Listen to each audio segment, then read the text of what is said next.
I don't know why he saved my life. Maybe in those last moments he loved life more than he ever had before. Not just his life, anybody's life, my life. All he'd wanted were the same answers the rest of us want. Where did I come from? Where am I going? How long have I got? All I could do was sit there and watch him die. Blade Runner by Ridley Scott, 1982. Hello, and welcome to Electric Memory, a Blade Runner campaign set in the world of the films and using the system published by Free League Press. We are also using the Roll20 virtual tabletop, including the wonderful music provided within the platform. As a content note, this game deals with many of the same themes as the films, including unreliable memory, mistaken identity, mistaken heritage, and loss of innocent life. Viewer discretion is thus advised. The game also presumes that player characters will be Blade Runners, part of a semi-autonomous unit attached to the LAPD. Here comes the spiel. As an Angelino, I can tell you straight up that the LAPD sucks. They have always sucked, and they will probably continue to suck until the heat death of the universe. This show is not meant to be propaganda in any way, and instead works to highlight the corruption and abuse inherent in institutions like the LAPD and anyone else given a literal license to kill. So, that out of the way, players, please introduce yourselves to the audience and your Blade Runners. I believe that's me since Ever is not here. Hello, everyone. I am Aaron. My pronouns are she, they, they. You can find me pretty much everywhere as Great Cthulhu in some fashion. Tonight, I will be playing Evie Tafana, the Blade Runner who hates cops, whose pronouns are she, they. Hi there, I'm Eric at Runner Plus Online, and this evening I will be playing Foster Worth, the sycophant replicant who is up to no good, I'm sure. Hello, my name is Jared. You can find me here on Twitch at Leo of the Black, and today I'll be playing Tanner Rigo, doing my thing. Hello, everybody. My name is Steve. I pronounce he, him, and today I am playing the being that has known themselves as Cassius. They're still Cassius, just different. Well, that's what we're here to find out, Or right? just learning something more about yourself. Isn't that just part of the human condition? Learning more about yourself. One day, anyway. I am your game runner. My name is Rachel. I am she, her. I'm also stolen fires pretty much everywhere. Settling into blue sky. It's like Twitter, but it doesn't suck, and it's not run by a madman. It's great. Uh, so, uh, Aaron, would you mind please reading a recap of last week's session? Sure, let's do this. The trap is set for David. Evie doesn't want to bring Cassius into this meetup, but he makes his way to the theater anyhow, as does Evan. They all notice the big bandage on Cassius's finger and ask him what happened. Nothing, it's just an accidental injury. Evie decides to update Cassius and Evan on how David was the one who hired the hit squad, and she relays that we don't want to retire David, but leverage him. In Foster's words, a small fish to lead us to a bigger fish. Throughout the recap of recent events, everyone also noticed that Cassius had a lack of sleep and was likely on a bender. He dismisses the observation, everyone taking their positions. 11:45 rolls around. David arrives. Detective Worth plays an excellent theater usher. However, David sees through the thin veneer of the rest of the detectives. The blonde replicant asks if there's actually going to be a movie and why he's been brought here. Foster insists there will be an actual movie, even though all those in attendance are Blade Runners. Seeing Cassius, Davis makes his way to sit next to him. He tells Cassius the deception was unnecessary. Is this his last meal of sorts? That will depend on David. Observing David, Evie notices that his movements are stiff, very tense. It's clear he's afraid of being shot randomly during the movie. Tanner's observations lead him to understand that David is unarmed. The movie begins, and halfway through, David finally relaxes and becomes immersed in the movie, absorbed in into the story on screen. Foster shares his popcorn, which David accepts hesitantly. The movie ends. A masterpiece, like always, David comments, and Cassius agrees. David is curious to know what choice he's being asked to make. Cassius explains that we need to know who gave him the order to hire the hit squad. The replicant gives a half answer that's unacceptable to Cassius. Give Genesis up or be retired. He's confused at how he'd be punished when he killed no one and when he's not responsible for Genesis' actions. After a moment and some classic Foster sass, something clicks for David. He realizes that Blade Runners know about the bikers hired. He was only doing as instructed. Now, though, now he understands. He had been kept in the dark, never knowing what all the tasks from Genesis were for, and the puzzle is now assembling itself before his eyes.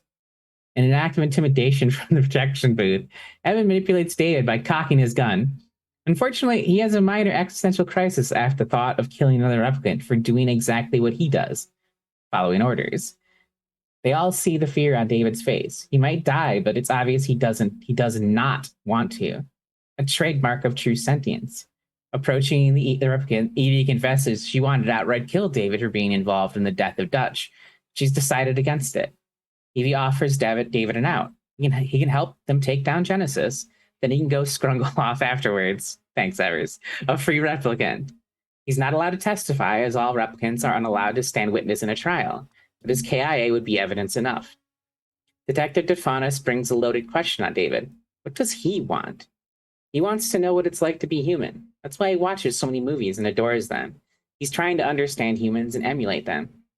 Evie comprehends this and confides in him that despite being a replicant, she's on the side of the replicants. She's more than willing to help him attain freedom. However, he wants that to look for him. With Quinn hacking into David's KIA, all the evidence they could need is there. Genesis had told David not to be there on the day that we were attacked. There's also a depressing record of David being bossed around by Genesis, like all replicants tend to be, treated like something less than human. After retrieving all the information necessary, David is given his KIA back after we make sure we have a way to keep an eye on him, thanks to Foster's connections. David gives his and Genesis's flight information of his own volition. Somehow, we reach some philosophical conversation on beliefs. Then David takes his leave. It's about 2 a.m., so we all peel off to our own devices.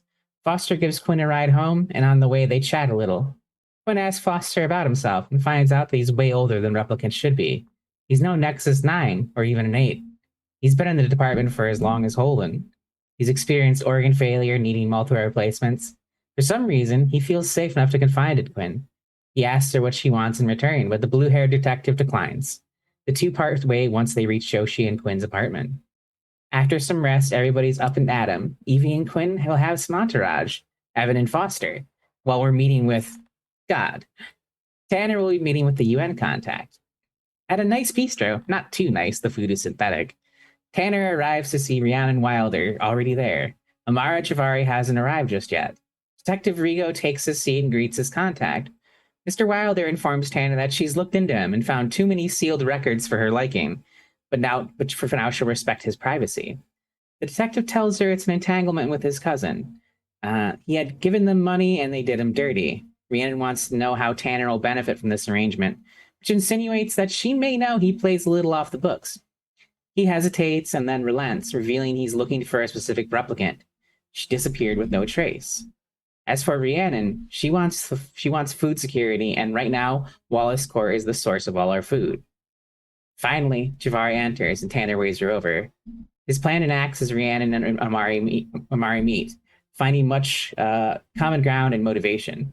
This results in the two of them deciding that Detective Regal will be the face of the new movement. They suggest he resolve his issues before the limelight is cast his way, and find a replicant partner to show the best that replicants have to offer in the line of law and order. In his apartment, Cassius scoops up all his personal mementos. Each item has a memory tied to it. They're not his memories or his past. The only thing he doesn't dispose of is his old coat. Everything else he takes to his balcony and burns. As the fire consumes everything, the memory of the face of the replicant he helped is replaced by his own face.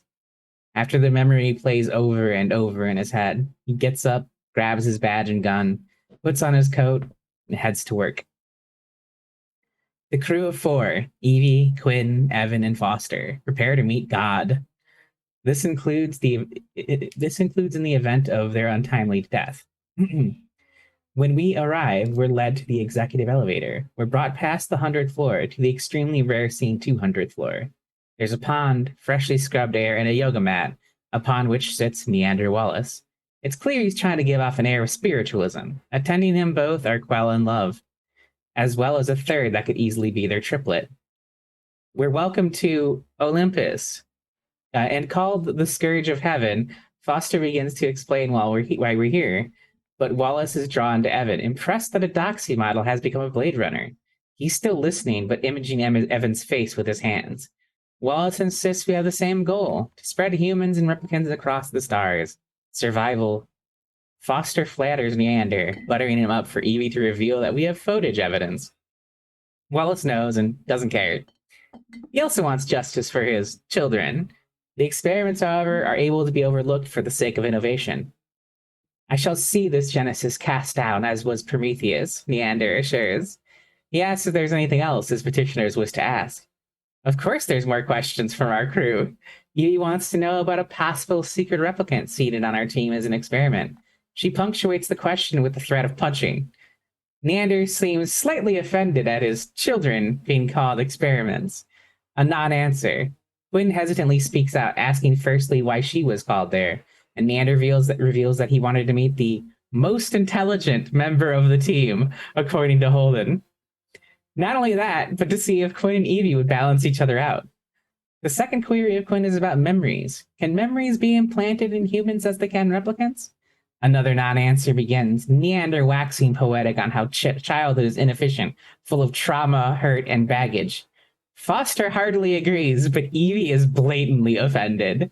She steps extremely close to Neander in an attempt at intimidation for what she says next. She's looking forward to when his creations drag him from his throne. Detective Tavana aggressively hands off flash drive to Quell. Neander seems unfazed. Evan has a query next, wanting to know if replacements can be made for longer life replicants. Neander does a classic non-answer, as he's done for most things, merely lamenting the 4-year lifespan implemented by Tyrell for his children. Foster tries to herd everyone out of the office, but Quinn protests, not satisfied with the answer received regarding memory implantation. Neander seems amused, referring Quinn to his memory specialist, Anna Stelline. With that, the crew is escorted from God's throne room upon Olympus. All right. Thank you, Erin, for reading that recap. Thank you to Ever, who will be joining us halfway after they're done with work, for taking notes and for reading, or not reading, watching the episodes to make sure that the notes are complete. So that is always appreciated. So for Evan will be around in the background. I will try not to pilot him too much because Ben is cheating on us with Gen Con. And cheating in chat right now. He tried to redeem Ben violence. I see it. For me, This is shenanigans. Shenanigans. Shenanigans. it's like skirting the rules. But anyway, so I believe that Evie and Foster were about to have a confrontation. So let's open with that scene. The stage belongs to the both of you. And I will say that everyone else who was around, or who was present at that scene is also around, but I think that was just Evan and Quinn, the two players who are not here right now. Yeah, I think so. Yeah. Okay, so we're gonna say that Quinn and Evan have something super important to discuss offsides, so it is just you two for now. I imagine immediately upon leaving Neander's office, Foster looks like he's about to explode, but he manages to like keep it quiet and keep a stern, stoic face all the way to the elevator. But once the doors close, he turns to Ian and is just like, "Boss, what was that back there? You almost got, you know how many times we almost died?" I want the key phrase there, Foster, is almost, which means we didn't. Yeah, and it's a good thing too, because that would have been really bad for you and your the rest of our replicant friends over here. And he gestures widely to Evan and Quinn. That would have been a bloodbath, and I don't know how much help I could have been to you, boss. You Oh, gotta watch your around these people. You understand. I don't actually, and I'm skeptical that you would have been on our side in that moment, Foster. Let me be real with you. Oh, I am deeply, deeply hurt that you feel that I would betray you to the likes of Neander Wallace. I'm only ever here to assist you, but you have to understand that when you're dealing with someone with the ego the size of mine, you have to stroke it. So to appease it, so to speak. It looked like you were planning on stroking something for sure. Were you looking to get a gold star on your Wallace Core record this week? Listen, Neander Wallace may have pretty non-threatening, but he had two high-level custom replicants at either side of him, and Oh. you may think that just because you're a Blade Runner, you could run around LA and shoot replicants all day long without impunity, and to some degree that is correct. But when you're in the House of the Dragon, you do what it says. Do you understand? Did it occur to you that maybe I was deliberately trying to provoke those custom models to see if they were capable of violence? I think you might be underestimating their capacity for violence, boss. That's all I'm saying. Oh All no, I'm saying Quell. is that- Actually, I had a good read of them. Actually, Quell would have stopped me from doing anything violent, but probably not killed me. Love, however, Love wants to murder me real bad. You don't have to be a psychologist to know that, boss. What I'm saying is in the future, if you're planning on dealing with these high level corporate types and you bring me along, just follow my lead. Don't go outside of your lane and try to provoke them because they will kill you. And it doesn't matter if you're a Blade Runner or not. Somebody I used to know had a saying: you're either cop or you're little people. Well, who's only halfway right? If you're a cop, you're definitely bigger than the little people. But if you're a corporate, somebody like Neander Wallace, it doesn't matter if you have a badge or not. You can wake up with a pillow over your face one evening if you don't watch your mouth.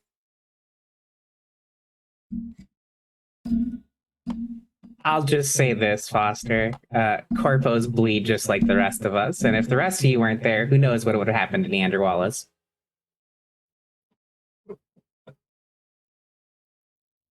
He kind of like nods and then by memory accesses the members of her last performance review when it comes to accuracy with firearms.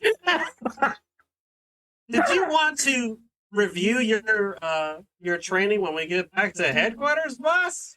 I've been Or did you want to practicing. leave that for later? I've been practicing. And I think you'll see my marksmanship has improved. Markedly so, one might Oh. say. I will be genuinely surprised, boss. God, I did that about 3 times during that meeting. Okay. Push the Okay. button to the elevator. All right. So that confrontation having unfolded, where would you like to go next? What is your next task to be done? I know what I want to do, but I'm usually playing taxi to Mistafana and Quinn. So I'm Oh, assuming no, that I missed whatever Daisy. that is, it would have to wait. Yeah, it would have to wait until after I drop off the crew here at HQ or wherever it is that they're going. Okay. And so checking in, Cassius and Tanner, what goals are you pursuing at the moment?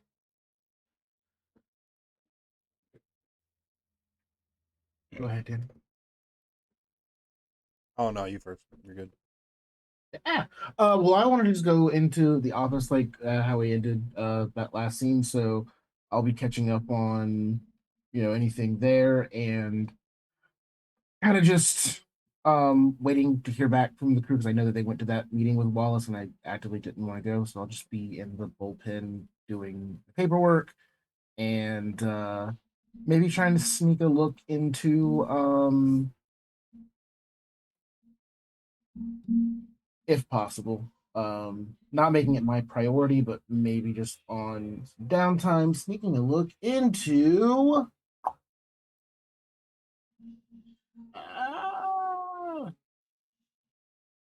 What is well, name? Tommy. I'm sorry? Just trying to. So again, normal job, normal paperwork, losing myself in the actual work, but without making it my super priority. Maybe trying to sneak some info about Tommy, aka TY076. Oh wow. But that's all. Okay. So for me, I am going to be on. Sorry if my baby's in the background. Um, so me, I'm going to get a lawyer. I'm gonna lawyer up. Maybe if we have time, we can maybe get a meeting in with the internal affairs IA with my lawyer so we can figure out this whole mess. Okay. So, what sort Sorry. of lawyer does Tanner have? What's up? What sort of lawyer would Tanner have? Do you have like a bus advertising shyster, or would you have a white shoe, expensive? I guess he wouldn't really go off that. He'd be go off by like cases in internal affairs and if they've gotten him off, stuff like that. So your union provided counsel? If they have the most experience in it, yes. But I also know like you could probably pay off someone like that as well. You can also pay off the other guy. I mean, so you can be pretty assured that whoever lawyer, like whichever lawyer you have, will be fairly good at their job and will not just dick you over, because a lawyer who dicks over their clients will not be a lawyer for very long. You're not wrong. So Um, yeah, so uh mostly I'm looking for insight into how Tanner goes about procuring his lawyer. So like again, like you could use your shady contacts to get a shady dude who's really good at criminal defense, really experienced with that. Um, or you could spend a Chinian point to get one of the really nice, high price, like $500 an hour lawyers to represent you. Jesus Uh, Christ. so like that's the one where like they'll probably be worth the money, but it will cost you a Chinian point. Or you can go to the union and get union provided counsel. Uh, so that one will not cost you anything, and they will probably be experienced on defending cops from shit. But who knows? Just for like the I love what Dre said in the chat here. Wait, this is Blade Runner? Seawall good replicant? I will die if he is a replicant in this show. So we're gonna go with a shady underground lawyer. Better call Saul. Yep. And that guy will fluff some stuff. So That guy will what? I'm sorry? there's this scene in the show where this mall was trying to take over a property. Well, he's like, "You're at the wrong address." It was the right address, but he fluffed it in the books, saying it was the wrong address. You fluffed it? Yeah, that was in the Inflated, artificially inflated. Yeah. Oh, something like that. okay. Yeah. Sorry, I was very confused for a minute. All right, so you're gonna be meeting with your lawyer. Correct. Well, Cassius, you want to look into Tommy. I'm passing. Okay. Go ahead. Give me a, what would this be?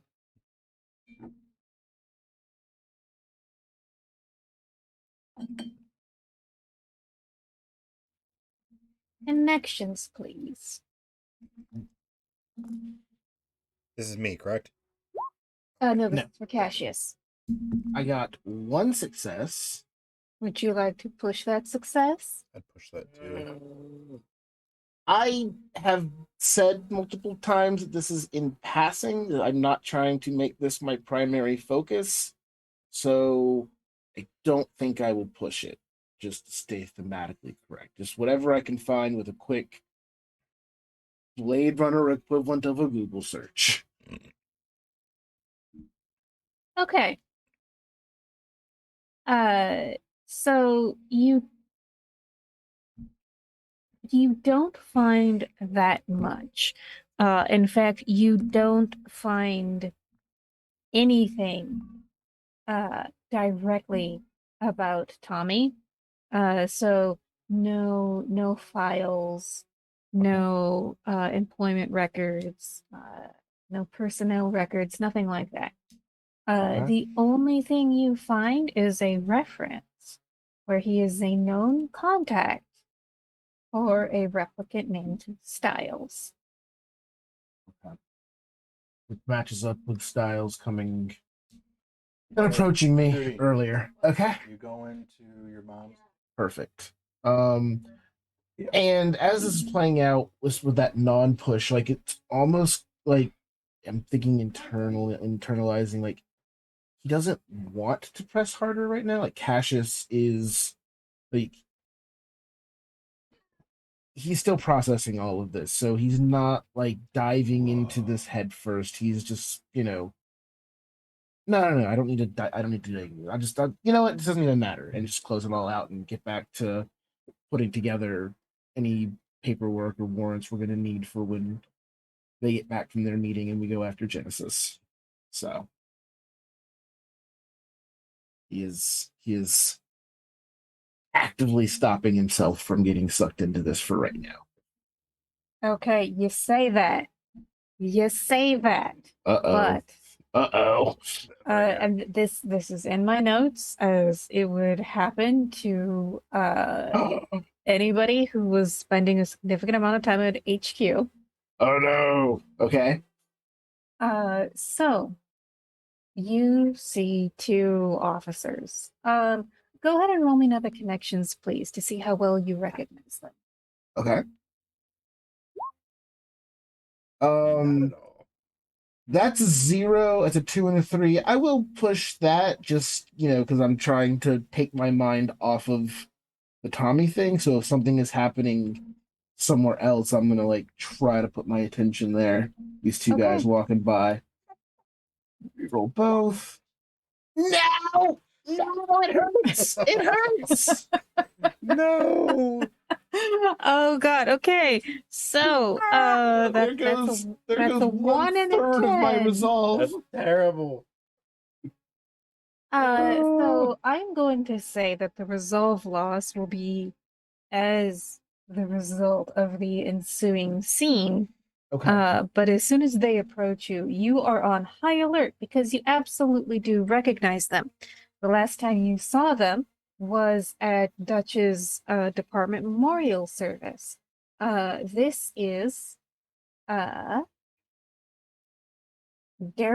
Amarin and a replicant called Hestia.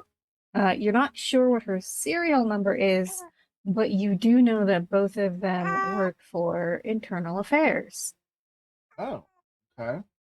And so, yeah, I will post their names in the Discord. Oh, Are you talking? perfect. Are you talking? You talking? Mm. So, Oh, you're so cute. and they find you, and it's very clear, that they have, been, deliberate about approaching you because they choose a time and a place. You want this kid yet? Sorry, cat was doing something weird. So anyway, it is clear that they've chosen a time and a place where they can essentially isolate you, and that contributes to losing the resolve in part because You're now paranoid. Do they know about you? Do they know the truth about you? Are you going to give something away? And that will be what Doc's here resolve. Okay. Yeah, and so they sit down and Officer Cassius. Morning. Afternoon. Time is it? Don't get much natural light in here. Oh, well, hard at work, we see. That's always good to hear. How are you doing? I'm very well, thank you. You have a moment? I mean, This won't take that long. We just have a couple friendly questions that we want to ask you. I start to motion towards the forms and the paperwork that, I would use as an excuse. Kind of start building one up and just be like, you know what? For you, all the time you need. And put my You pen know, down and That's what we like to hear. Allow me to introduce myself. My name is Officer Darius Amarin. This is my partner, Hestia. Gives you her serial number, which I did not devise, so you just get her serial number. Anyway, so you've just got a couple questions about how things are going in the Rep Detect unit. okay. Yeah. What would you like to know? Our team's full up, no openings, so I can't quite help you there. But Oh no, we're quite happy where we are at the moment. Thank you though. That's very thoughtful. you're very Uh, welcome. I'm glad that you're happy. So we just want to confirm a couple details about you. You've been on the force for 7 years, is that correct? No, no. Oh, No. I've only just finished my first year. really? So new. Okay, well that's our mistake. And like he scribbles something down in Sometimes his notepad. a one, you get a little squiggle on the top. It looks like a seven. It happens. Oh, I bet that's exactly what happened. Yeah. Yeah, so well, tell us about your squad mates. You get along with them? You've got good rapport? I,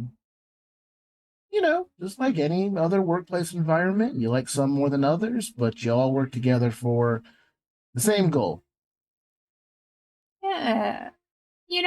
We've sort of noticed that one of your squad mates, well, would you even say he's part of your squad? I You mean, talking the about rest of Foster? you. No, no, no, no. I He's mean, I he's know he's a new transfer in, but I mean, once you're on the squad, you're on the squad, and yeah, gets he takes some getting used to. But yeah, Foster's great. Oh, no, you know what? We absolutely agree. He's got a great record of passing all of his baselines with flying colors. What more can you ask? From a replicant, not much. Just look at Hestia. Like, she's sort of like being like sort of a silent Sure. partner, so it's clear that she is watching you and observing you, and you would guess probably she is you wouldn't be able to say she's the human lie detector because what does that say about her humanity? But Right. she's clearly watching you for signs of deception. Sure. Observing your body language will probably have a very in-depth discussion with Darius once this conversation is over. Okay. And so Darius, so we're more interested in your colleague, Detective Rigo. Detective Rigo. Rigo. Oh, Tanner? Yeah. Yeah.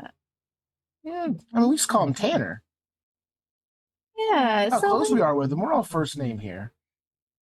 oh well, it's good to know you're that close. Yeah. It's good to know you've got that kind of rapport. Exactly. Great for morale.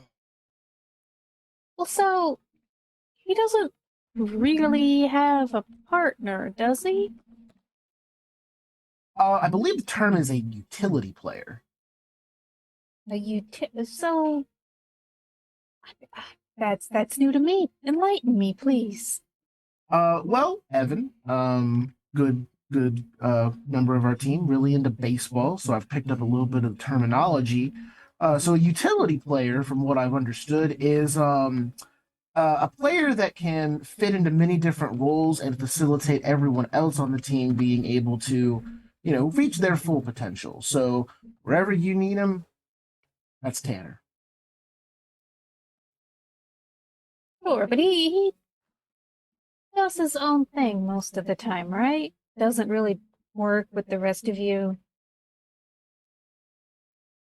Doesn't work with the rest of us? No, it works with us plenty. Oh, all right. Well, we must be mistaken about that as well. Uh, Squiggles. They just throw everything off. indeed. But he does often go off by himself, doesn't he?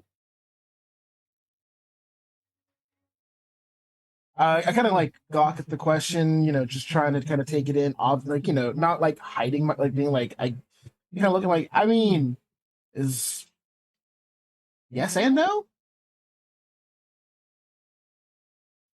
I Has don't he know. ever Do you, mentioned Dido Valeri to you?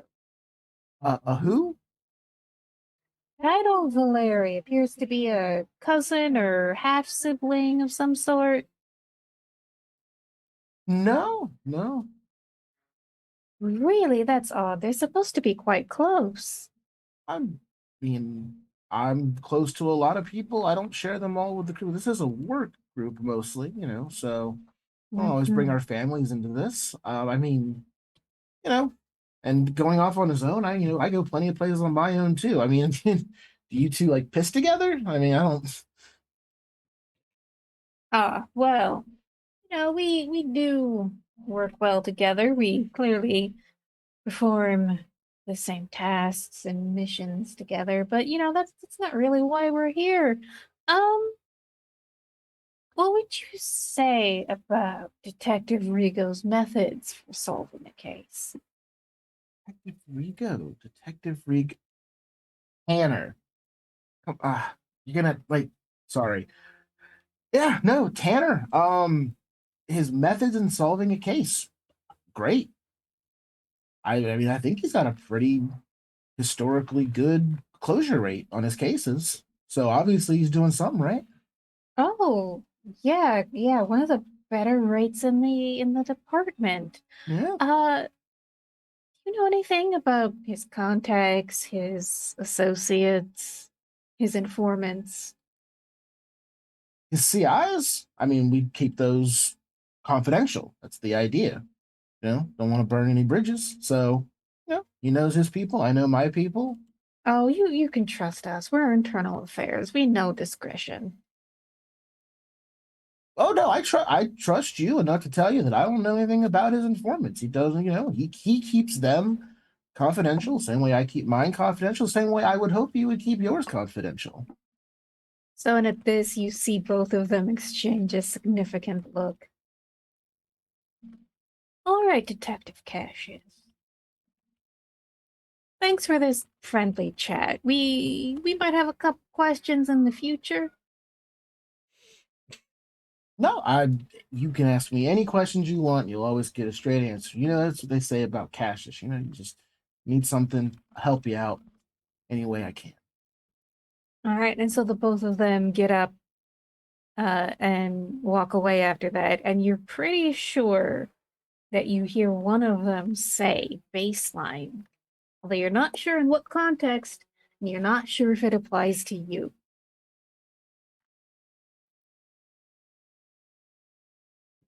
Hmm.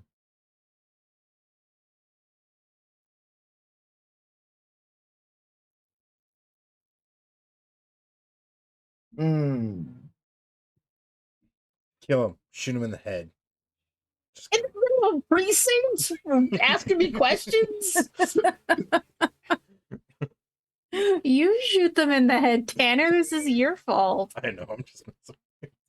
I feel like this is wild that I'm saying this. This isn't a problem that can be solved by bullets, because then you have to then you have 2 dead IA people, which is a bigger problem I know. I'm just than messing dirty with Right. money. Listen to Evie. She knows, I know. She knows. you. I wasn't planning on doing that. Okay, and so Tanner, Yeah. you want to have a discussion with your lawyer. Correct. Okay. All right. Let me see what sort of role this should be. Let's go with observation. Because it's tied, yeah, let's go with observation. Go with observation. All right.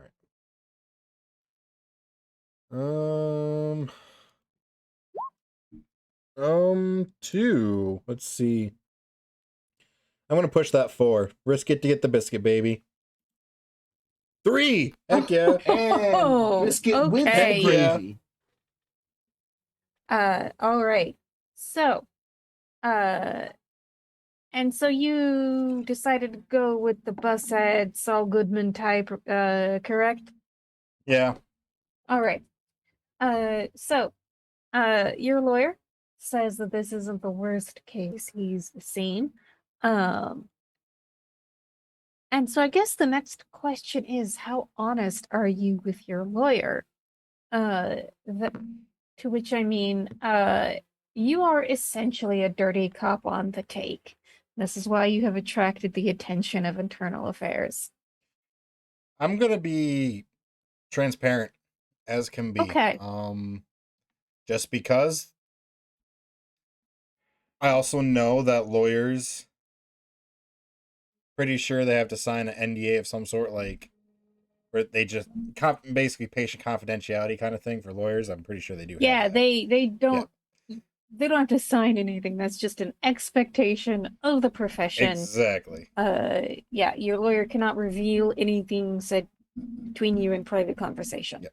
So I would 100% be transparent as possible. So the one exception is if you tell your lawyer you are planning to commit a crime. I'm not committing a crime. Okay. I don't think Just checking. I'm pretty sure I don't have any plans to commit a crime. 100% on that part. Yeah, mostly it's in the case of like, yeah, I did it, but I'm gonna lie on the stand. Your lawyer is like, I can't let you do a perjury, dude. But yeah, no, I wouldn't. I'm not gonna do anything in the future that would go against the law. Okay, cool. So in that case, with 3 successes, the advice you get is to essentially keep your shoes shined, keep your nose clean, maybe don't take calls from your more questionable buddies. And it's essentially, what can they prove? Not much. Because anything that happened was what your dipshit cousin did, and that Correct. shouldn't blow back on you. So the defense will be essentially, they stole your debit card out of your wallet without your knowledge or consent. That's what I was thinking as well. But I don't want things to go back on me either, so. Okay. And so the other suggestion is, cut your cousin loose. Because at this point, continued contact would be seen as problematic. I'm gonna go straight in my phone, deleting the contact. Done. This is Okay, it. but Go on. you are roommates. Then you better pack your shit. Okay. I'll go to Damn. jail. Well, so here's the thing, though. Dido's your key relationship. This is the person that you've known the longest in your life, who's just sort of always been there for you. Mm, Like, yeah, so they are your sibling. that is true. That is very true. Ugh. And I think if I cut them out, there's going to be more of a headache later on. So you could cut them off. You could absolutely be like, hey, you're fucking with my career, and that's a bridge too far. You're out. Uh, and so you would essentially burn your key relationship. And so you wouldn't necessarily be able to uh, draw on your relationship to help you regain resolve or during your downtime shifts. You wouldn't be able to do the key relationship stuff until you fostered a different key relationship. And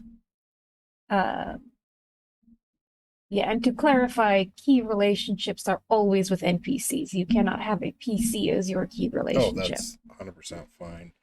Yeah. To be honest with you, he is fucking with my livelihood right now. And this is the way I see it. Because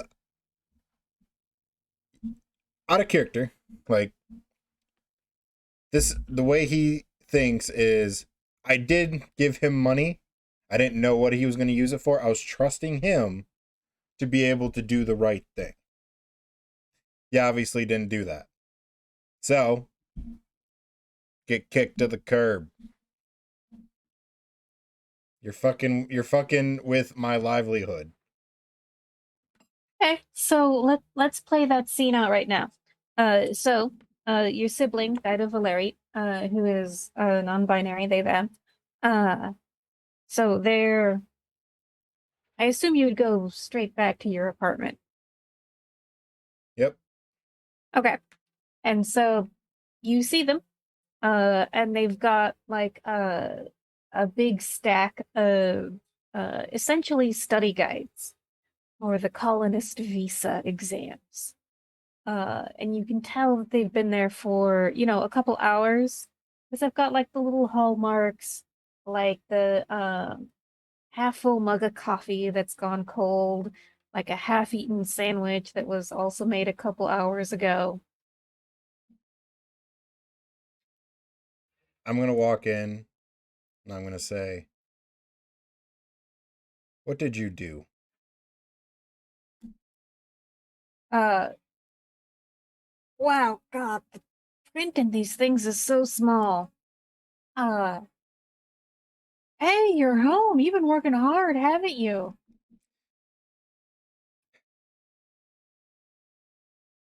Tell me, what did you do? I gave you money. What did you do? Oh, today? No, I've been hitting the books all day, boss. And that's when I kind of like I lift up the desk and I'm serious. Like I flip his books up and I'm like, what did you do? This is bullshit. I got fuckers hunting me down and asking for your fucking name. What happened? What'd you use that money on? Whoa, whoa, whoa.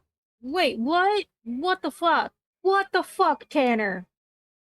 You did something. Thing is like I thought you turned another fucking leaf on this. I thought you did. Look, okay. I might have used your name as a reference, in the applications. This has nothing to They, do about references. They would not be hunting me down if if you didn't do something serious with the money. I, dude, like it's like everybody does it, right? It's not that big a deal. Does what? Cut corners. What do you mean cut corners?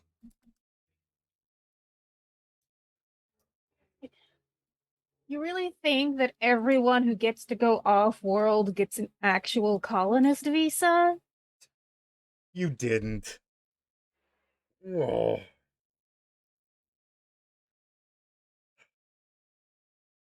So, okay, out of character. How serious is that infraction?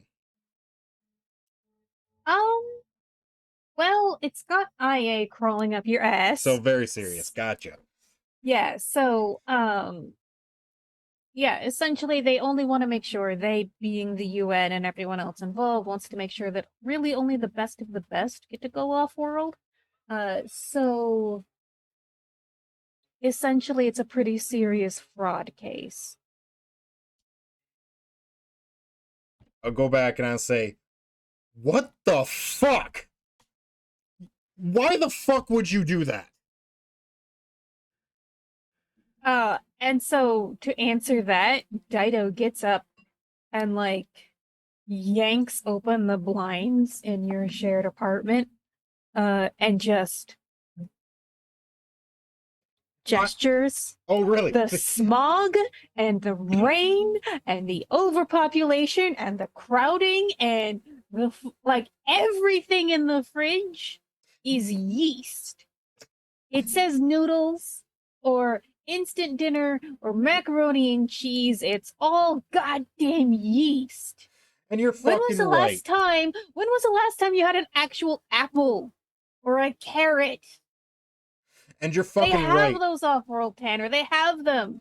Yeah, Gardens. they probably do, but we're here and now. And the thing is I'm in the shithole too, man. Everybody in this place is in this shithole. You're not the only one fucking suffering here. Were you really willing to bring me down with you to go to the fucking colonists? Because No, I that's wasn't literally gonna. what you're doing right now. Okay, you know what? Not everyone gets to go off-world as easily as you do, Tanner. I don't know what the fuck you're talking about. You got to go off-world at the colonies. Maybe one I time. don't even know why the fuck you came back.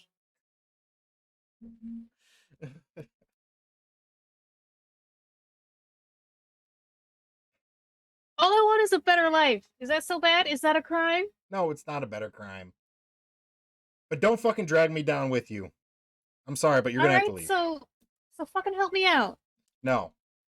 You could have done this the right way. And I know that the right way is fucking hard, but everything is fucking hard in this city, and I think you need to understand that. You need to leave. Oh, okay. So, what, 20 years? However long it's been. We've only ever had each other, Tanner. Yeah, well. And yes, you're right. But I wouldn't have brought you down like this. What makes you think you wouldn't do it again in the future? Because I just need the one thing. This is all I need. I'll get the visa, I'll go off-world, I'll be out of your hair forever. That's fine. You've already got everything taken care of, right? But you're not going to do it in this apartment. Leave. You're seriously kicking me out. Yes, I am. After Because if everything I we've been through don't, together. my ass will probably be in jail right now. So get out. Oh, okay. Great priorities you have, brother. Fuck off. Yeah, fuck off. And so the next half hour is essentially Dido throwing things into suitcases. Most of which belongs to them. Some of which is your things, but it's like a mug. Or So I like am a going to notebook. watch him because I don't want him going where he's not supposed to. Like, he's pissed at me, so he could be like, "Hey, there's this thing that can incriminate this guy." Yeah, I'm not. No. Yeah, so spends the next half hour packing their suitcase and then storming out of the apartment with a final fuck you, Tanner. You're a terrible brother. Try getting backstabbed. Hurt. Takes a swig and slams the door. Okay. Okay. Excellent. So, we're just gonna go ahead and remove that key relationship Yep. from your sheet. 100%. And so you will need to either make up with the Dido in some fashion, Yeah, no. or cultivate a new key relationship with a different NPC. Okay. Okay. And so because you had to burn your key relationship, I'm actually going to dock you another point of resolve. Oh, man. Oh, That makes shoot. sense, though. That makes sense. Yeah, because I mean, like, it always sucks when you've got like a friend break up or you kick your sibling out of your shared apartment because they keep fucking you over. Yeah, they do. They did. They completely fucked me over, man. All right, so how much resolve are you at now? 3. Okay. How the fuck is everyone more sane than me? I mean, I have answers to that question.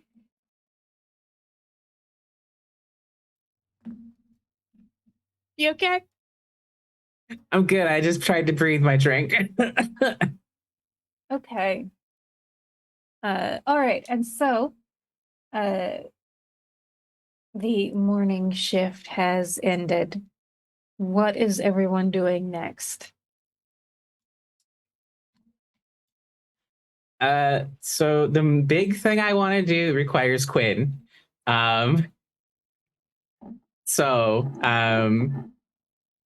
The only other thing I can think of doing besides doing a typical Evie and going to get shit phase is to go visit her sister's new room.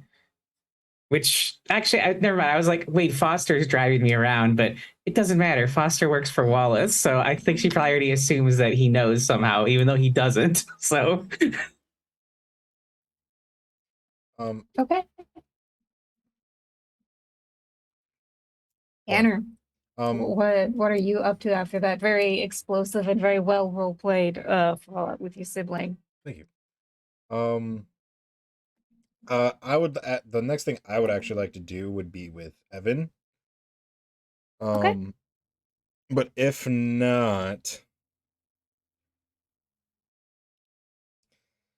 I guess So go I on. will say because Ben is cheating on us with Gen Con. I agree. That's why I said Yeah, so you get back something something Evan baseline something not available for the rest of the day. well, it's a pretty important scene for the arc that I'm trying to go for, so I honestly think it should wait until Evan's here. Okay. But Yeah, well, so you get told something vague about, oh, Evan is busy with replicant things. He'll be available later. but I could Looking for replicant. I'm right here. You got something against old timey replicants? I got Put something that down in against my old timey report. replicants that I can't trust. I'm So I appalled, guess sir. what I would do is I would probably go to Jafari and kind of make sure everything is, if she needs any help or if she has everything she needs. Okay. How about Cassius? So is it okay? So correct me if I'm wrong. I thought the meeting with Neander was in the morning. Yes. So we're in the afternoon now. Yes. Okay. Yes. And no one is coming back to the office. Well, so here, y'all work. here is the next question that I have for everybody is Genesis Wayland is on your shit list. And she is about to depart the planet. Right. Are you going to try and coordinate a way to track her and get your own private vengeance? Because you've already had your scene with David. So the question is, like, is this the goal you want to pursue? Well, we set the legal proceedings in process already. Yeah. So, I can only speak for Evie, who would absolutely love to just murder Genesis, like absolutely just love to kill her. Okay. But I don't think the team's gonna be on board. So, I will say, and this was actually kind of what I was expecting people to do last week, is you can use the rapport that you have established with David to get him to bring Genesis, to lure her to a place and time of your choosing. Oh, This is probably something that you would want to coordinate with the whole squad. yeah. Also, something we need Quinn for 100%, and because if Cassius isn't on board, we're gonna need to spoof Cassius's number again. You can have that conversation with Cassius if you like. Okay. All right, so maybe I'll put a pin in visiting mindset. She does that every time anyway. She's not going anywhere, and I'll go back. I'll have Foster drop me off at the precinct then. Okay. All right. So Foster, after dropping off Evie, do you stick with her or do you go do your own thing? Only if she requests some additional help, like, hey, I'm thinking of going to do this, or we need to coordinate to do that, in which case he'll stick around. Otherwise, he's got his other. He wins either way, if Genesis gets away from the LAPD or not. So he's got his own things to worry about.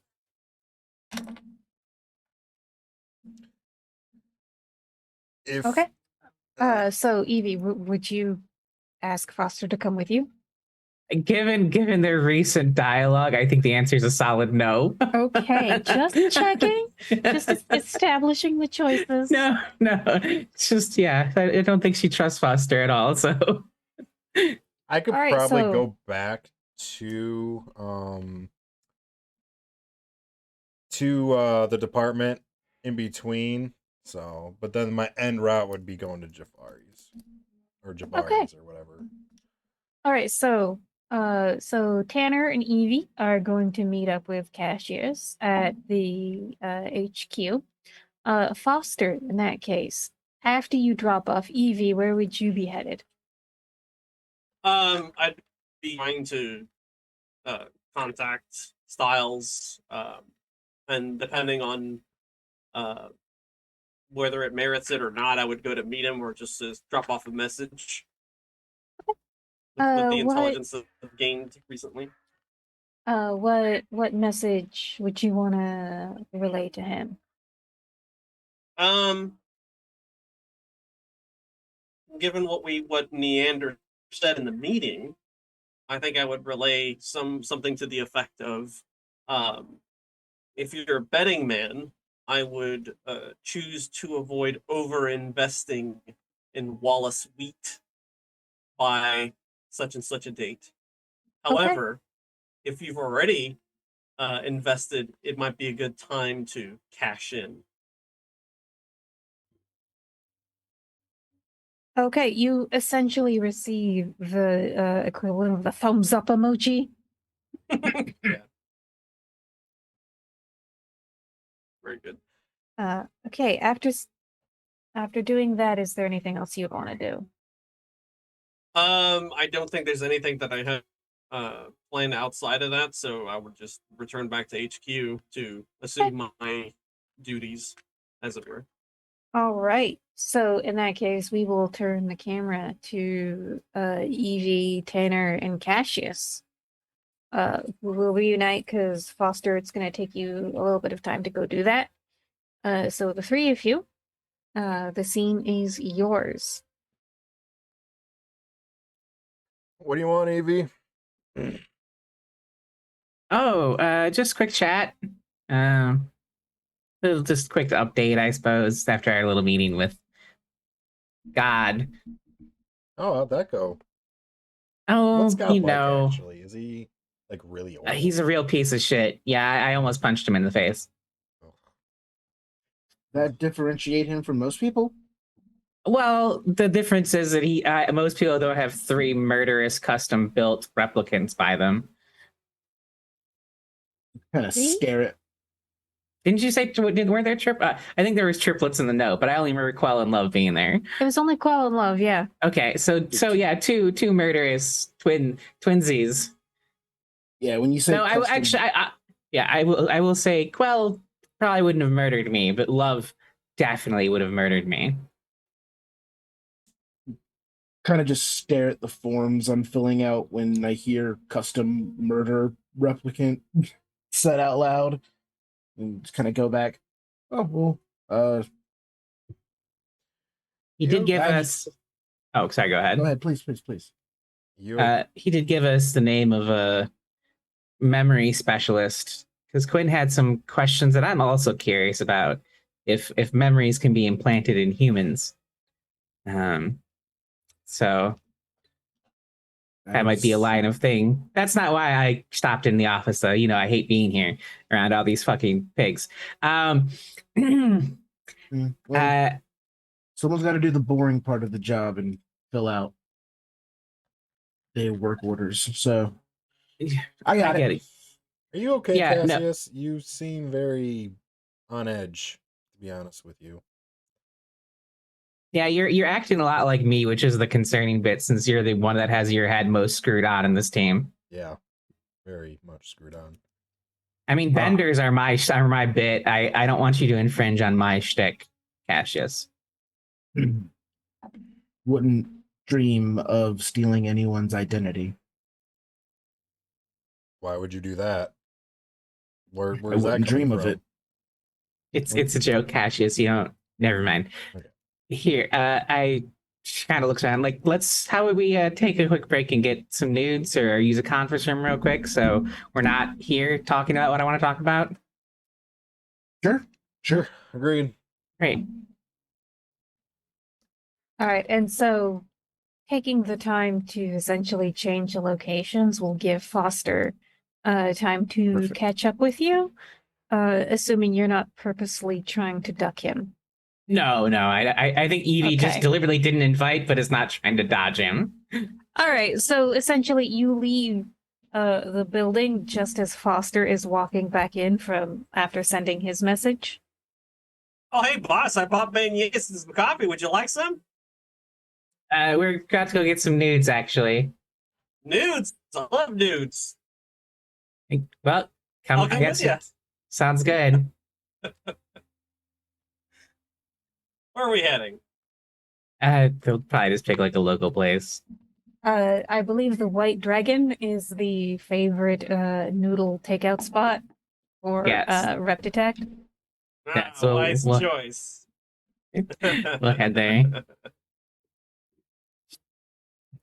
So I don't want to mince words about this. We're just gonna keep it quick and short.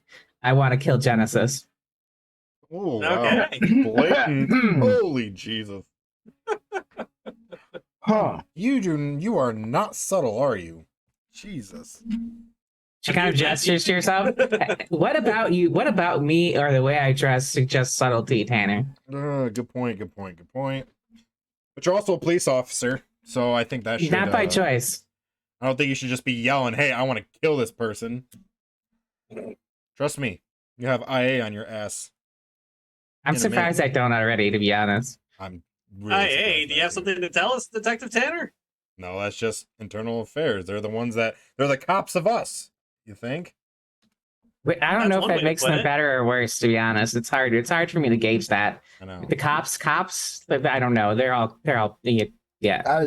Sorry, I don't mean to cut in. I'd love a good discussion about internal affairs, but let's go back to that first thing you said. Yeah, rewind.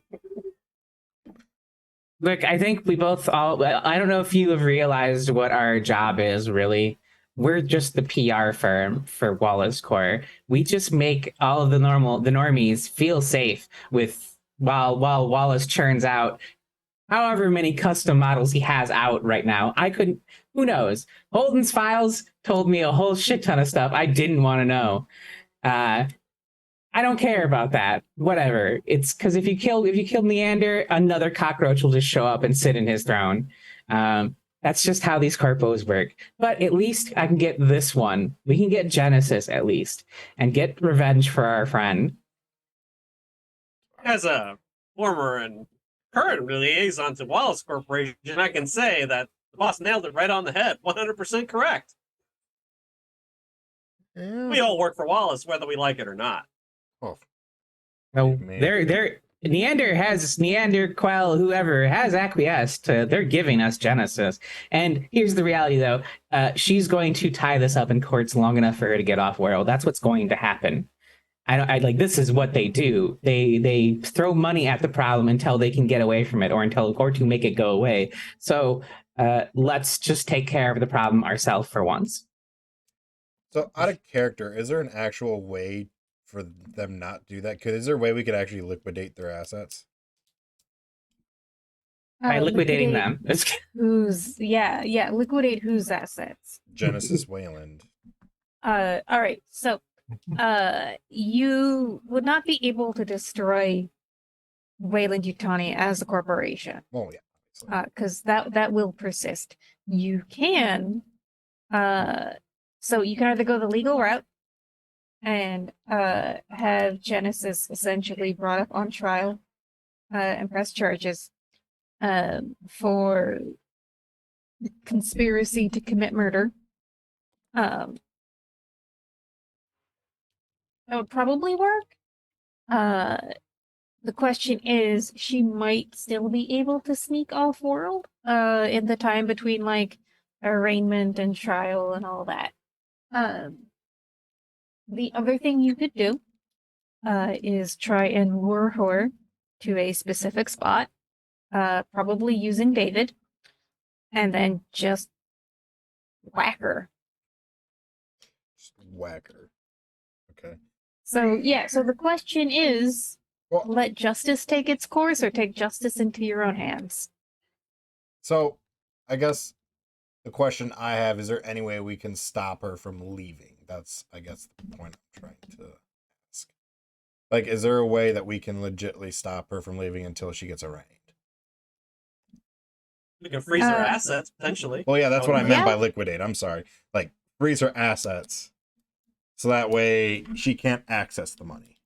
She's a flight risk. She's not allowed to go anywhere That's what I was thinking. for her trial, etc. That would Yeah. require I would say that would require getting a judge to sign off on that. And Correct. that again brings in the problem of she has a lot of fucking money. Judges can be bought. Yeah, and True. you're not wrong, but I also feel like even if she does escape, I feel like you are gonna get her. And I'm gonna like really word this very carefully to not incriminate myself, by the way. I don't know who's listening. And I'm gonna say I'm pretty sure she'll get her comeuppance at one point. And then like Oh, wait. without for sure. But if we're talking about judges being, purchased with corporate money, there are other judges that are very sympathetic to the thin blue line. And let's not forget that we lost some institutionally good and exceptional Blade Runners with the recent bloodbath that Wayland Yutani launched upon the LAPD. We can simply point to that, find a sympathetic judge to our cause, and manage to convince them to stick the course and sign on the dotted line. Once that happens, well, she's not going anywhere. I like You'll that forgive plan, me if Foster. I have zero faith in the justice system. That's okay. You don't have to. You're forgiven. Agreed. All I know is that there's a certain way we got to do things first. Let's do all options first before we drastically do something that we may regret in the future. I don't think it's Do you that agree, drastic. Detective Rigo? Is it though? Well, I don't think so. I think- It's I think fairly ultimately- drastic, Evie. I kind of snap into it and kind of like, I think ultimately what we're really talking about here is just, making sure that we apprehend Genesis in a way that makes sure that justice is stated. Should we go into this with the desire to inflict violence? I would hope not. That's always should be the last case.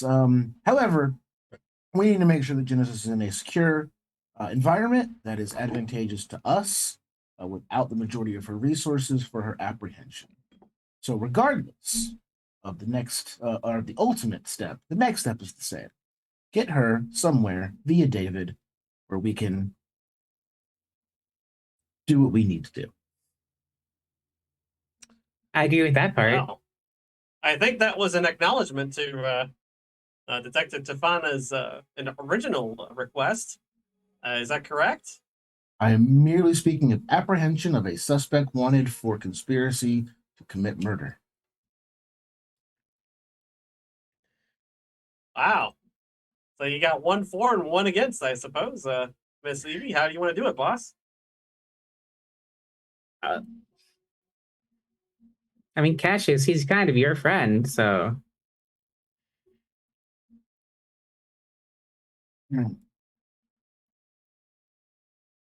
Okay.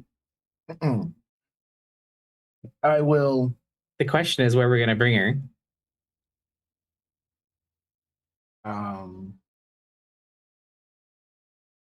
There's lots of places.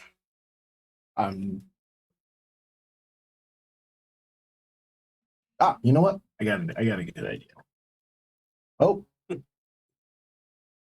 we lost. Oh, we lost our We GM. lost the storyteller. Oh no! Oh God! Oh no! Please! Hey, chaos reigns, everyone. Let's do what we want. Yep. We take over LA. All right. We will wait like a minute or two, see if she comes back. If not, I guess we'll go to break. My money's. Oh, let's have a betting pool on what happened. My money is Lucifer.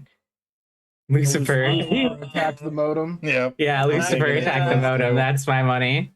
the little wire that goes into the router from the wall, like it stepped on it and it became unplugged. Yep. All right. Doesn't look like she's coming back right away. So, guys, we are going to break. So, we'll see Okay. you in 10:15. Bye, guys.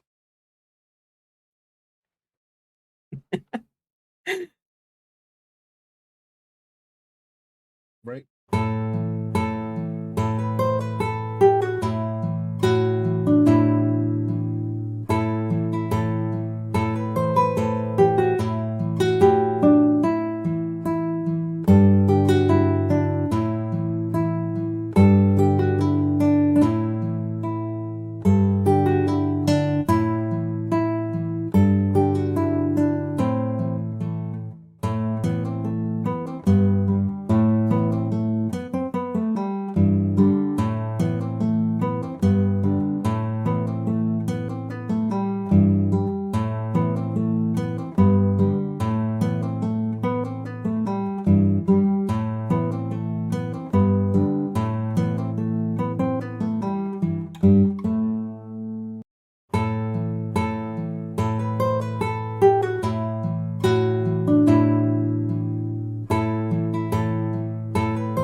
right, and we return. Sorry about that, everybody. We had a pretty bad gremlin attack, but we're back now. Hooray! Yay. Anyway, my Zoom crashed. And so, and we have an Ever now. Hooray! So, I guess, sorry, thoughts all over the place. Recollecting. So, we will rewind the last couple minutes of the scene that you had, where you are discussing the potential murder of Genesis Wayland. And we will have Quinn, unless Quinn, you want to do something else, crash into the White Dragon Noodle Bar where all of your colleagues are. Oh my god, nudes, Quinn would be there. Okay.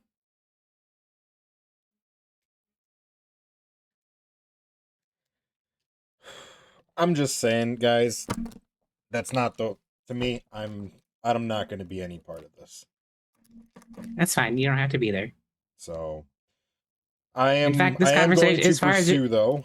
If I I am going to pursue other means of keeping her on planet, in my opinion.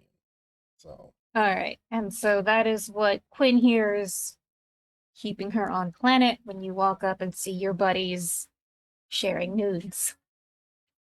Oh, Quinn. I was wondering where you were. Oh, sorry, I had some things to catch up on, and I may or may not have wanted some time just to relax, but what did I miss?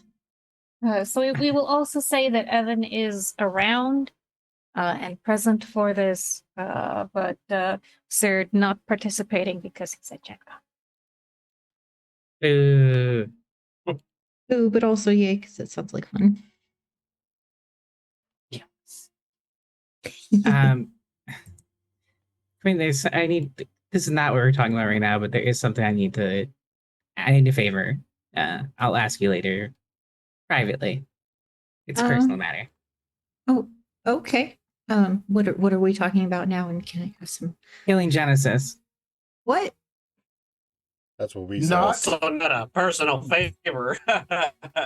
That's not the personal favor. For the record, I would not ask you to do that.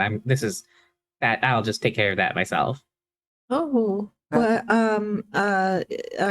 let me We're- step in. I apologize, Quinn. I'm so sorry. That is Evie expressing her frustration situation. We are simply going to create the most advantageous possibility for us to apprehend Genesis in order to, put her to justice for the murder and conspiracy to commit murder of a rep detect agent. I think it should be the last possible thing that you guys do. Yeah, I kind of agree. We don't really have jurisdiction over retiring humans. Also, weren't we gonna just get her arrested and Quinn, do you really believe in your heart of hearts that she's actually going to get any real justice? I'd like to hope. I didn't say that. That was not the question. I didn't ask you hoped she'd get justice. I said, do you believe she'll get justice? The cat has spoken for you. He's like, "You're home, cuddle me." I no, Exactly. not really. Wow. Unless my math is off, boss, I think that's 2 for and 2 against. Yeah, but just because I don't think that she's going to get her comeuppance doesn't mean I think we should kill her. Also, who voted what? Tanner wants to apprehend her by the book, which is very amusing to hear.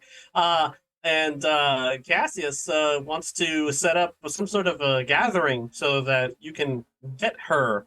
And you, of course, want to do it by the book as well, it seems. Whereas Mr. Fana, of course, wants personal retribution. Okay, but what That's about you, satisfaction. Foster? Oh, I don't count. I'm a replicant. You count to me. That's nice. That's a very nice sentiment, but unfortunately, I cannot make a decision that would impact the life of a human being. It is simply not my ability to do so. It's a life or death situation. No, you can't kill or harm, but you can share an opinion. I'm not a judge, man. I can't decide to be someone's judge, jury, and executioner in this particular situation. Oh, Surely you understand. I've got this. Hypothetically, Mhm. if I mean, you could, Technically, as a Blade Runner, you do get to be judge, jury, and executioner, just not for humans. For replicants, not for humans. I got this. What if hypothetically Genesis were a replicant? What would your That would be opinion a then? very interesting twist of events. And in which case, then yes, I would. If I had to defend myself, I can absolutely retire Genesis Wayland. However, she is not a replicant, and this is not that situation. So your hypothetical doesn't really matter, unfortunately. I am just. Oh, Evan also can't make opinion as well. I mean, he can have any opinion he wants, but ultimately, he cannot retire even. Then tell me, what is the difference between doing what you're doing now and doing it when she leaves? If you're going to come up with a plan, you would definitely want to come up with it later on down the line, wouldn't you? Detective Rigo, whether or not Miss Yu decides to stay on Earth or not, we still do our job, do we not? We still have jurisdictions in the off-world colonies. It makes no difference either way. Exactly my point. We could go up there just as easily and get her as well. It'd take a little bit more paperwork probably, but we could do it. Sure. So your plan is let her go, escape to the colonies, and then we can kill her. No, that's not a plan. No. That's wish. What we're saying is that no matter if she evades justice on planet Earth and decides to go to the colonies, there's nowhere she can really run. If we have evidence and we have every reason to be able to bring her in, we can absolutely do so. Whether or not it's within your lifetime, of course, is another question. People, the thing is like, colonies, I believe, do. It's kind of like when a criminal goes to a different country. Like, there's still like Earth can say, "Hey, bring that criminal back over here." You're talking about an extradition treaty, which does not currently exist, to my knowledge, with the outlying colonies on planet Earth. I mean, I will say it would be fun to space her. There you go. We can use that. Like I said, I have nothing to do with this, but Duly noted. if you want to, Oh, that's a vote for abstaining. Then it sounds like actually, if we're counting votes, Foster, that's abstinence to me. So, essentially, if Genesis does make it off-world, and you want to bring her back for a trial, you would have to physically travel off-world and grab her, bounty hunters style, and physically drag her back. hey, we have cause to do so. Or we could just get her now and call it done. Yeah, but I also think it'd do more harm than good. Who? Wow. This is Detective excellent. Rigo is showing his exemplar status as the seasoned detective on the Rep Detect watch here. Genesis Wayland at the and end of the day Cassius is still a corpo. There will be consequences is. for killing a corpo. What was it I said to you, Foster, earlier? Corpos bleed just like the rest of us. Yeah, but are you really willing to risk your own life for this one corpo? Aren't you? No. I guess we have one of us has stronger And the convictions reason than the other. why I I guess. say that is because there's more than one corrupt corpo in this world. Oh yeah, agreed. So, but that to me is what's the word? Apathy. There's so many, so why do anything? Not my style. Yeah, well, that's also, in my honest opinion, that's false logic. It sounds like you've made up your minds, but Yeah. we seem to be at a bit of an impasse. But ultimately, the decision lies with you, boss. If you do plan on doing it, keep me out of it. That's all I'm saying. It's fine. I wouldn't want to put anyone else at risk anyway. Also, not my style.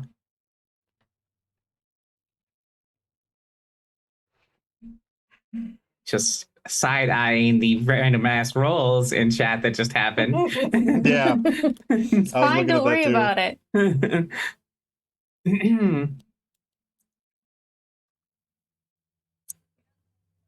about it. After this, I don't know if we're done concluding with this. I would I'd be going to Jabari, and I'd be talking about trying to freeze their accounts and stuff, like what I got to do and shit like that.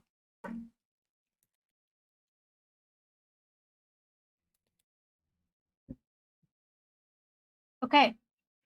So, to establish some timing, you are beginning your afternoon shift. And so Tanner wants to go visit Javari. What about the rest of you? Evie would like to have a scene with Quinn. All right. What about Foster and Cassius? Anybody need a ride? You called? All right. Well, let's do the scene with Evie and Quinn right now then. Oh, I'm so sorry. I was muted. Okay, why? Do you mind if I say Do you something need real help? quick? Speak. Okay, sorry. I think I should just go ahead and let everybody Okay, know whatever. really quick that That was something we did. Be there when you get here. David will be bringing Genesis to the movie theater about 8 tonight. I see. Good to know. For apprehension. Right, apprehension. Yeah, of course. I'll be sure to wear my best duds and bring the popcorn. Wait, if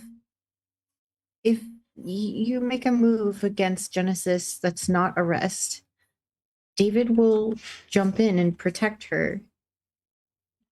If he's ordered to do that, yeah. Well, I mean, what else would he be for aside from, her personal assistant? Of course, he's probably got bodyguard capabilities. Luckily, we're Blade Runners. Yeah, but he didn't do anything wrong. No, he hasn't. He's not faced from retirement unless he interferes with the apprehension of a suspect.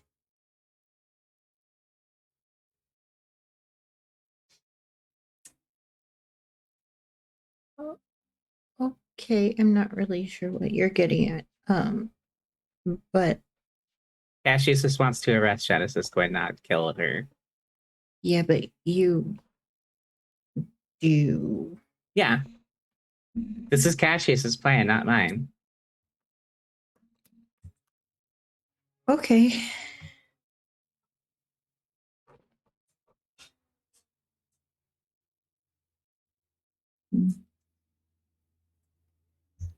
Okay. So with that awkwardness, I assume everyone just sort of shuffles off to do what they want to do to prepare for 8 o'clock.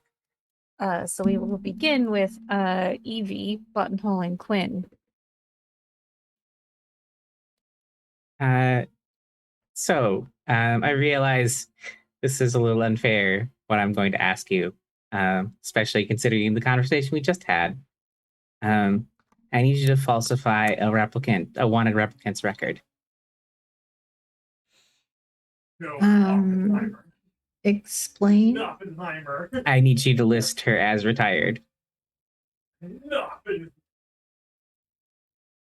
What? And Oppenheimer. Yes. Who and why? Destroyer worlds. Yeah. Her Sorry, Bob. That's perfect. Amazing. I will answer your questions if you really want to know, Quinn. But I want to tell you that it's probably better that you don't know. Like the less you know is better for you. I'm not saying this because I'm trying to cover my ass. I'm trying to protect you sincerely. I get that, but the last time that I didn't know a whole story, I someone got hurt. Okay. I have a friend who's off world already. She's already escaped justice, technically, but she's still wanted. I assume she has a new identity. I haven't been given that yet, but I want to make it so that her record's wiped clean. Essentially, she's dead.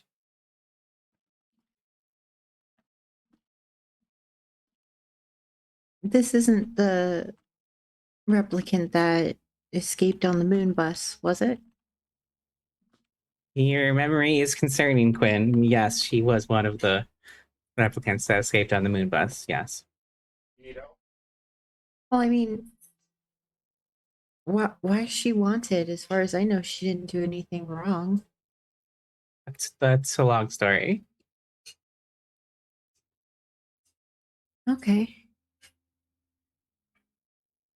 It's Well, yeah. I mean, I am curious. She didn't hurt anyone, did she? It's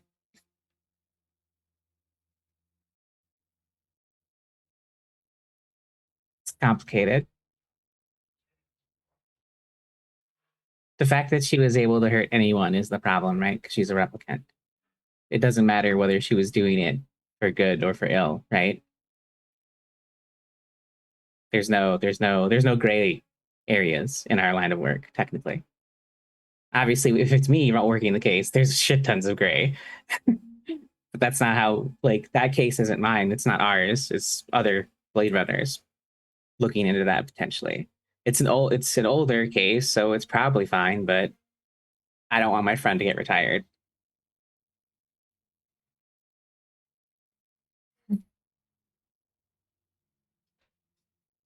Okay, I'll do it. Cool. Her let me scroll up on my sheet. Uh her number is SD678. Or Sadie.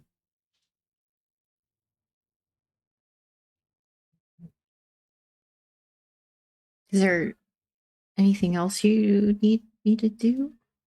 Uh Probably not tonight, but I know we got the name of that memory specialist. I have a keen interest in that for multiple reasons too. So if we decide to go visit her, I'd like you to come with, obviously. And I'd like to be there as well. I was pretty much thinking the same thing, but opposite. Right. Great. Perfect. Yeah. So we need to get Genesis and then we'll worry about that, I think. Okay. Thank you. I owe you one. I don't know what you would ask me for, but whatever. If you need some outside the book work, I'm always happy to do that. I've got an idea of what I'd want. Okay. Try not to do anything that would leave the person with the brainwave papers without you. Does that make sense? Yep. It makes perfect sense, Quinn.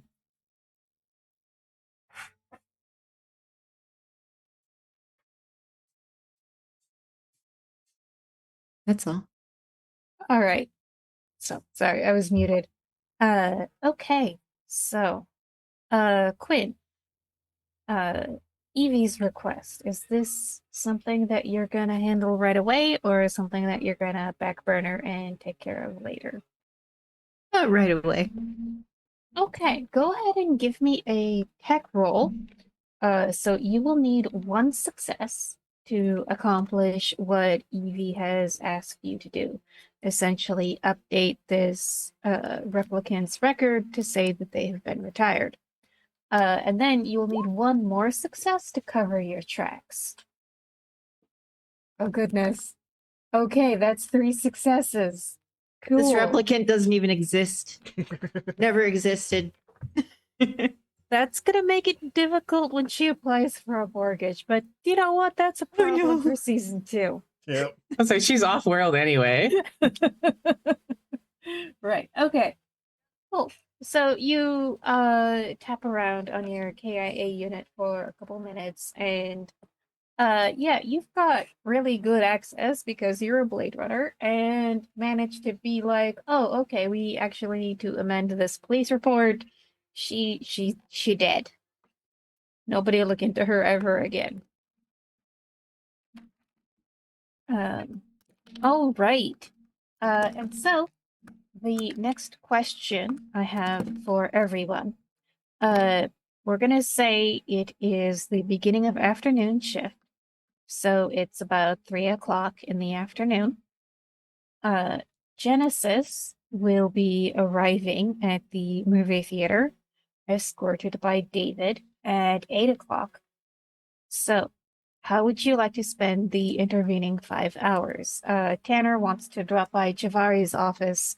What about the rest of you?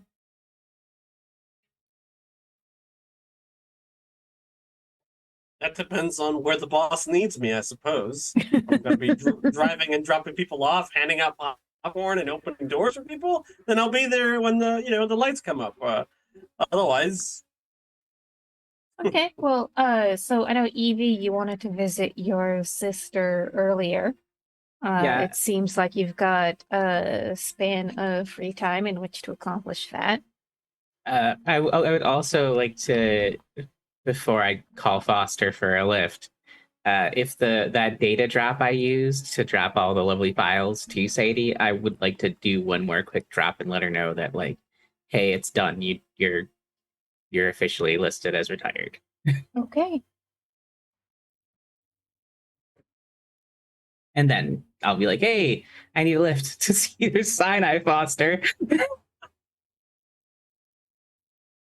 oh wow, you know a lot of people in this hospital, don't you? I thought it was just Cassius. Yeah, I'm popular. Okay. So, well, and so before we run this in, I just want to double check. Quinn, Cassius, what are both of you up to? There are a few items I would like to go pick up. Okay. Anything, I mean, like, are we talking hammer, garbage bag, and duct tape, or, rocket launcher? Because one of them will cost Chinian points and the other one won't.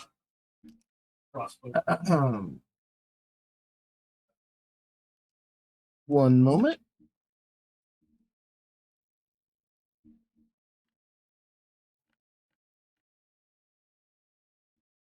Shit, Steve's looking up the statistics for the auto shotgun. No, Watch out. I'm getting secret messages. I'm getting many secret messages. Okay. Yeah, as long as you have the Chinian points, you can have them.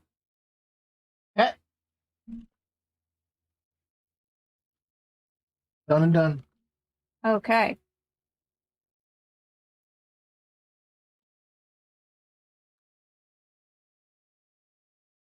Would I be able to stash those somewhere? Yeah, given the advance, you've got 5 hours of, essentially lead time, so you could, stash that wherever you want in the theater. Perfect. Thank you.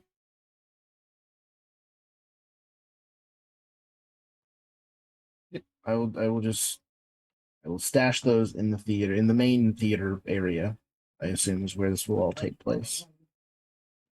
Or the lobby, maybe the lobby.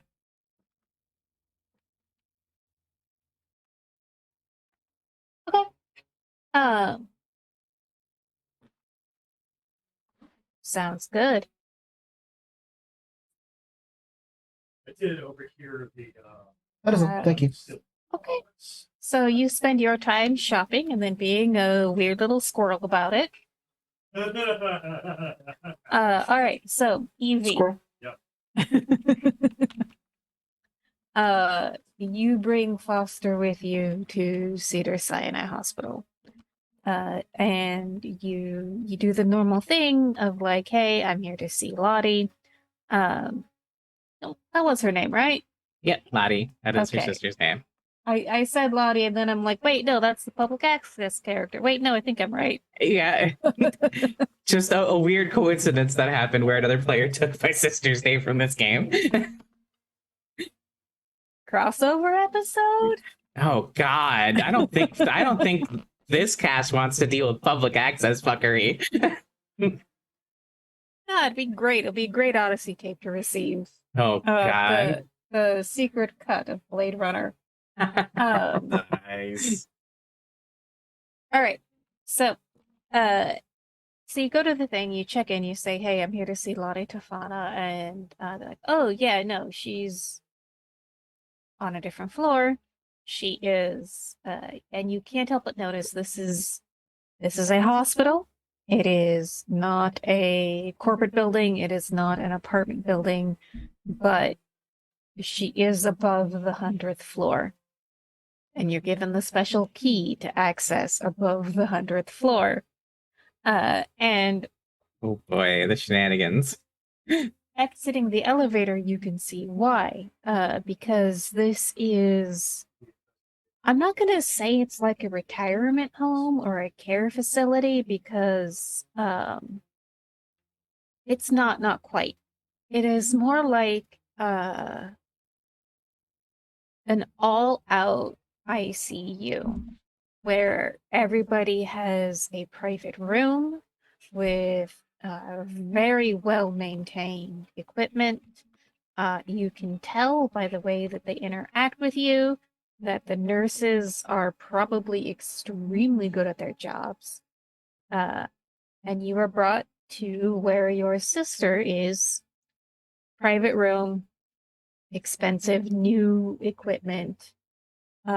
You recognize a lot of the logos. She is still, however, comatose. Of course. And unless you at some point tell Foster, hey, wait here, I will assume he is with you. Yeah, Evie kind of assumes like that Foster's so deep in with Wallace that this is something that is not news to him. So does not care if he comes with. He'll just look around, go whistle, and go, "Wow, fancy!" Yeah, that's what happens when Must you have sell cost your a soul. pretty penny. Yeah. Oh, Turns out telling your soul is worth a pretty penny, Foster. so it looks like I was preaching to the choir when I said the corporate though and everyone and everything, huh?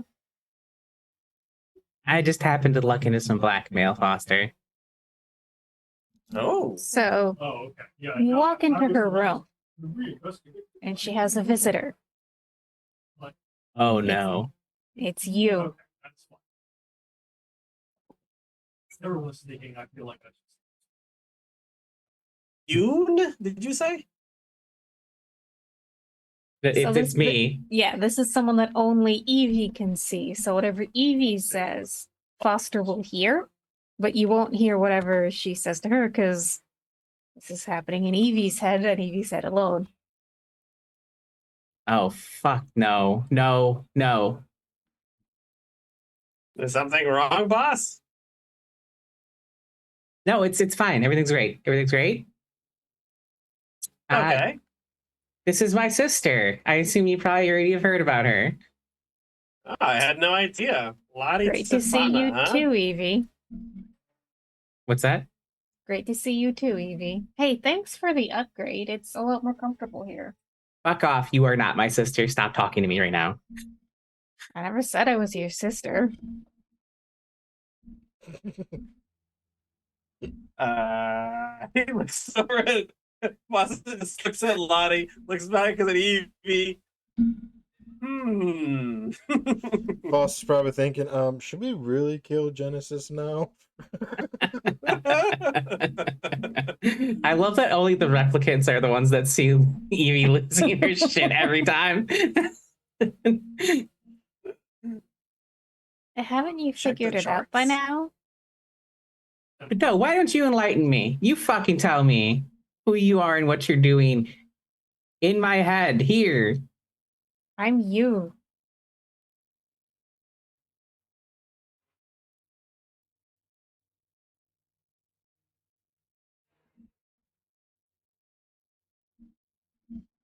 Well, I'm not a big fan of you. How do I? Is there a way I can just make you go away for good? Just tell me what that is, and I will do it. Psych ward's 5 floors up. You cute, cute. I see. I have that patented sass even when you're a hallucination. Great.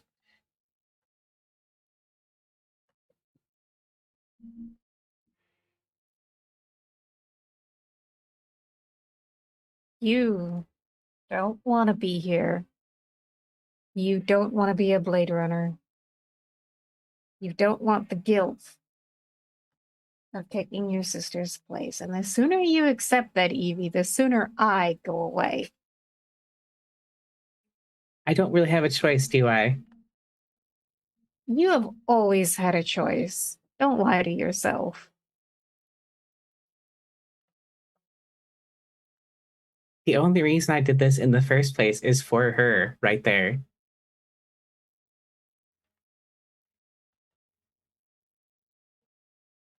Yeah? So own that choice. Be the Blade Runner she would have been. We're twins. We're not the same person. I can't do that. All right, so just stop kicking walls and expecting them not to fall down.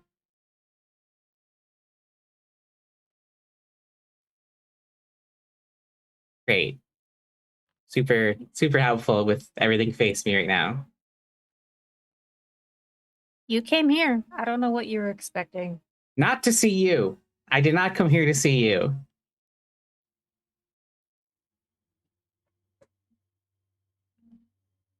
Yeah, I know. But you did. And you left yourself open. And I'm here to tell you that if you don't resolve your guilt and your feelings of inadequacy soon, I mean hours soon, you're going to be in a bad spot.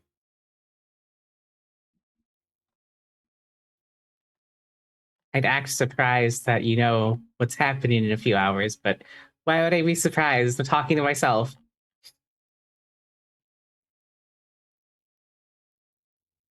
Sure, it's fine. I'll leave. You can say whatever you want to someone who can't hear you. Oh, fuck you, you bitch. Learn it by watching you, she says as you see her stand up from the chair and walk out of the room. I think Evie grabs the. She was probably sitting in a chair, I assume, near the bed last. Yeah, Evie fully grabs the chair and hucks it at the door she left through. Hoping, well, actually, she doesn't care. Foster's in the way. She's fully throwing the chair at the door. It's okay. I'm really good at dodging. When she comes out of it, he'll just be like, "Coffee." I went and got one while you were arguing with yourself. Yeah, great. She'll just take her flask out and pour booze directly into the coffee. That's a great creamer. Highly recommended. Yeah. Oh, wow. This is good coffee. God damn.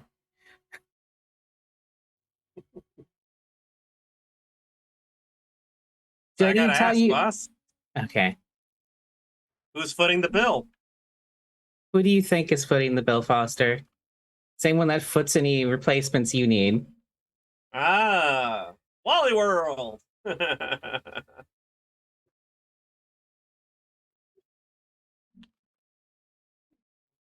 Well, You for did- your sake, I certainly hope that she recovers soon. How long has she been here?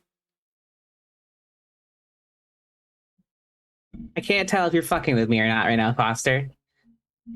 I'm just asking a straightforward question, boss. I just assumed, like, since you were the one who was supposed to like watch me destroy the evidence I had, that you're like already deep in with Wallace, and so they're already obviously aware of her. So I'm trying to decide if you're fucking with me right now. Are you fucking with me Well, right now, Foster? Wallace may have a lot of information. That doesn't necessarily mean they share it with me, boss. All right. So I'll bring you up to speed real quick then. It looks like she might wake up in a year or two. Who knows? Maybe with the 100th level care we're getting now, that timeline might move forward. Who the fuck knows? But my sister was supposed to be the Blade Runner, not me. I didn't want to do this shitty ass job and deal with fucking cops all day. Literally the last thing I've ever wanted to do with my life. So why'd you do it? Because my sister needed insurance and she got shot during her graduation ceremony. No, that's not my question. My question is, you've already achieved what you wanted. Why are you still here? I mean, for now, I want to get revenge for my friend. Ah, so once Jenna Whalen's out of the picture, then what? I have a feeling that I'm not going to be allowed to quietly retire while Wallace has their strings firmly attached to me. Hmm.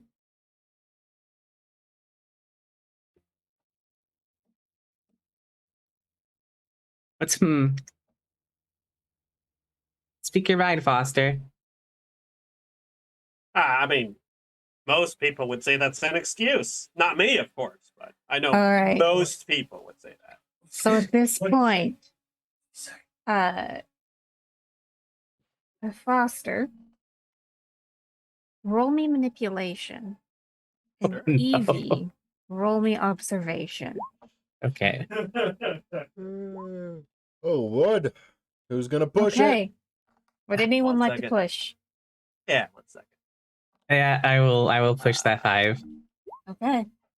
So I should have learned from Oh. Ever and not fucking pushed in the fucking stupid roll 20. All right. Roll my cool. own dice. We all- Oh, I got to bend Uh, violence. I'll save that bend violence for later. I might need to shoot someone. Okay. Nothing more need to be said. Carry on. Holy shit! I just saw Eric's roll. Oh boy. Yep, 3. He knows your life story, everything.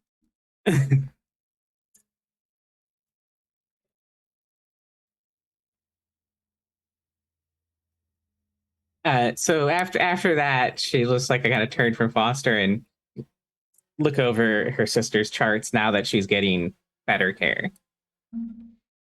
Oh, I already looked over the charts for you, boss. She's perfectly fine. He's Yeah, I'm not improving, gonna- actually. Yeah, I'm gonna go and check for myself, Foster, if you don't mind. No offense. Not at all. Sits down, crosses his legs, and sips his coffee. Ugh. All right, Evie, is there anything else you'd like to do while you're here? She's just gonna peruse the charts. She's probably not gonna she's already had enough dialogue with family today. Okay. So she'll just Uh, make sure it's just actually. Oh, there is something I'm gonna do. Now that if depending on how her charts look, do her charts look better than they were when she last saw them? I was about to ask for Oh. either medical aid or insight, whichever one you would prefer to roll. Well, insight's better for me, so I'm gonna roll that. Okay. God. Oh shit. I'm gonna push that, of course, but I'm also. Oh damn! Do I want to use the benevolence or save it? Because you hmm. are about to confront Genesis. I'm gonna push and not use the benevolence. Okay. I like that fruit. Hey. All right. Well done. Mm. Yeah. she has been moved to a better ward. She is receiving better care. You do not have the medical education to tell. But that timeline that you were given, oh yeah, she's probably gonna wake up in a year or so. Probably accelerating now that she's been moved. Great. So then the last thing Evie's going to do is she's going to break off the half of her Gemini Nexus and put it around her sister's neck, and then they can leave. Okay. Excellent. All right. So, is there anything that anyone would like to do ahead of the confrontation with Genesis Wayland? I think Tanner wanted to go to Jafari. Yes. Rather than play the whole scene out, so is there anything in specific you want to accomplish other than just checking in on the case? I want to be able to, more precisely, I want to try to stop from whatever's going to happen tonight from happening by getting her arrested, like at her home, knocking on the door with cops, and get her in custody before all this happens. So I was going to go to Javari and be like, hey, we need Yeah. to... So you don't need Javari for this. You have the authority as a Blade Runner to arrest whoever you want to arrest. Like the big question with arresting people like Genesis is consequences. So yeah.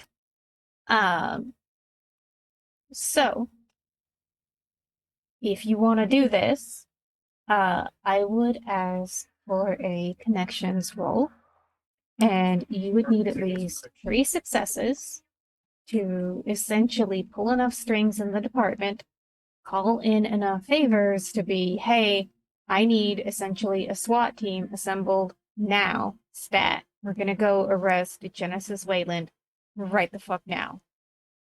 Oh, I know this is gonna fuck me in the end. But I need So- this.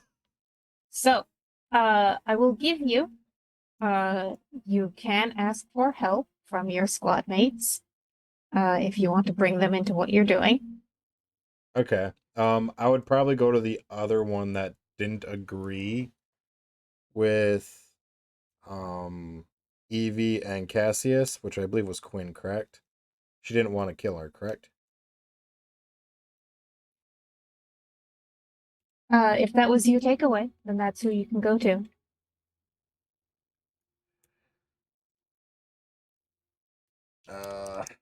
Sure, I'll give it a shot. So yeah, I would probably go into Quinn and be like, we have to stop this.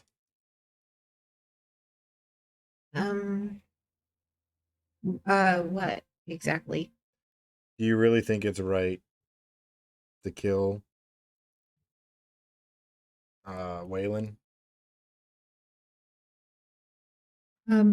I think only Evie wants to, and I don't think that's going to happen. Yeah, they could say that all they want, but Evie wants blood. That's what she wants. Her mind is already made up in this aspect. She's going to kill her.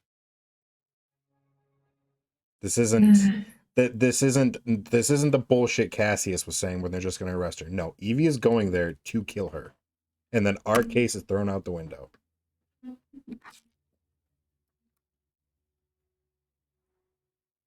I don't know what you want me to do. All I need is help. I have a way we can do this. We can probably get a SWAT team of where she's at right now. I just need your help with some of the connections. And it's probably going to be dangerous. Over. For us?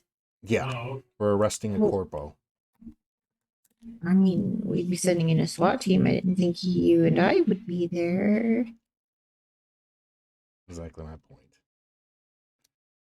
So it's essentially just sort of imagine all the backroom deals and negotiating that had to happen before the FBI was like, guess we gotta go raid Mar-a-Lago. Yep. It's getting people willing to show up and take the risk. So, Quinn, you would roll your connections roll as helping. And then Tanner would roll his connections roll. And if you can accumulate 3 successes between the two of you, you get the team you need.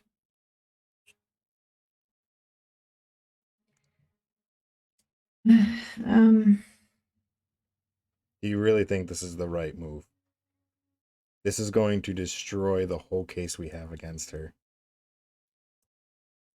well, I mean, yeah, she'd be dead, so there wouldn't be a case to have. She wouldn't be dead. She would be 100% arrested. I mean, say she'd be that. dead if she goes to the movie. Yeah, that's what I'm saying. Like, she'll be dead if she goes to the movie theater. I Here's the thing. Behind the scenes, I've been working on something. And I'm going to kind of make sure, like, if this case gets dropped because we have a loose cannon on our hands, what I'm working for is probably going to go out the window.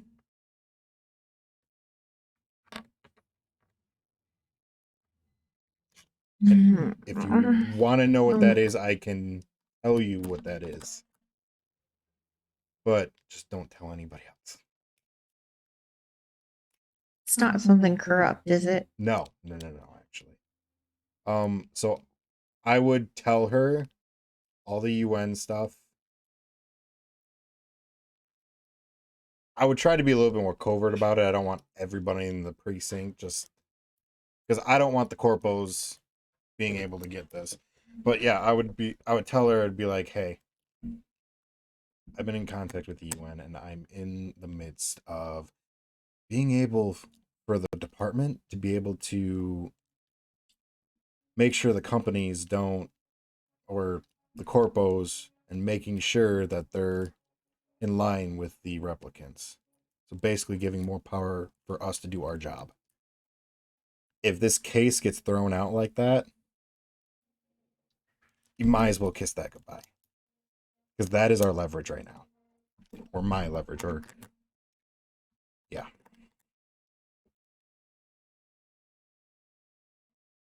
All right. But you owe me.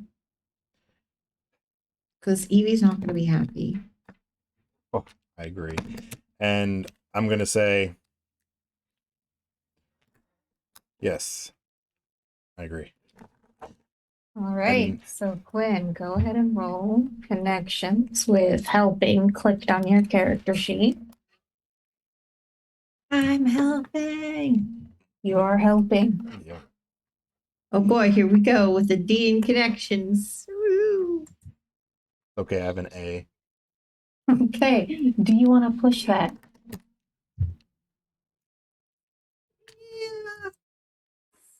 Yeah. What is that, a D10? That's a D10? Is that right? If your empathy is high, then yes. Well, Oh, okay. Cool. uh,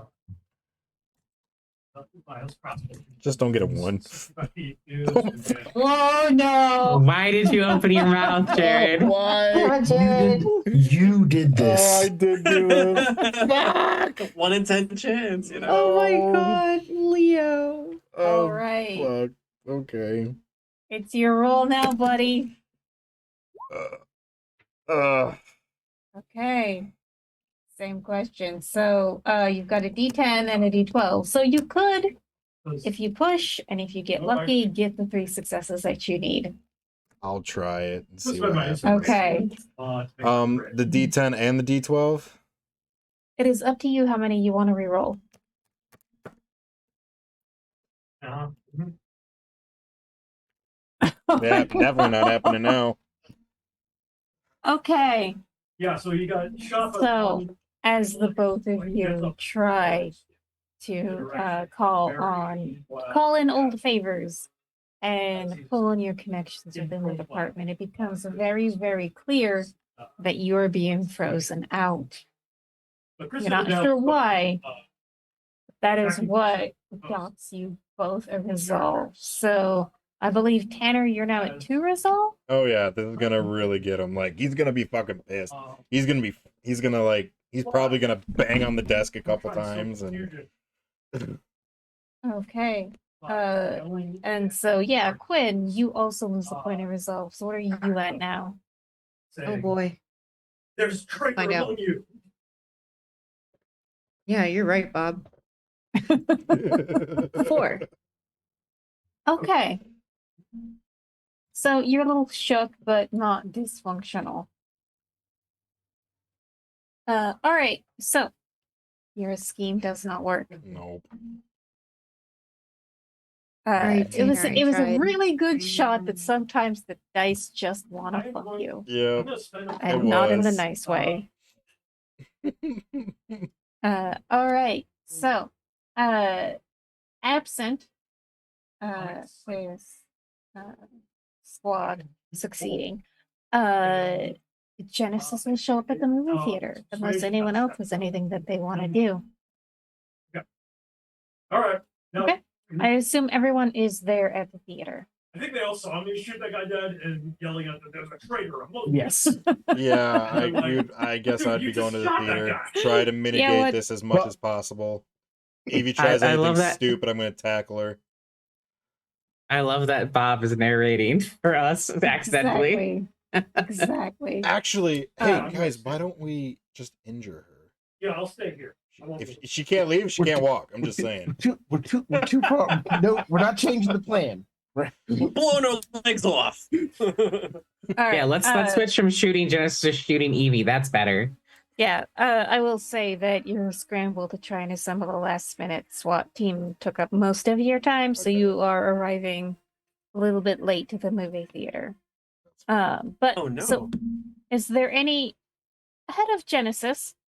But without significant time to do anything.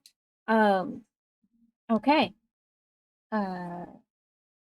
So it is 7:58 in the evening. And you see a very nice, essentially a town car, but a skimmer. A very nice chassis, obviously an expensive make and model. Come to the theater. It parks. David escorts Genesis into the theater. But she only makes it as far as the lobby. Before stopping and turning to David and saying, "What the fuck is this, David? What would the rest of you like to do?"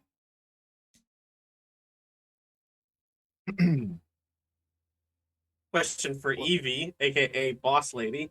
Did you want father in the front, opening doors and so on, or? I mean, you're the face. You're the face of this fake movie theater we established. Oh, okay. Well, in that case, as soon as she turns and goes, "Fuck!" Like the doors open inward, and like, oh, oh shit.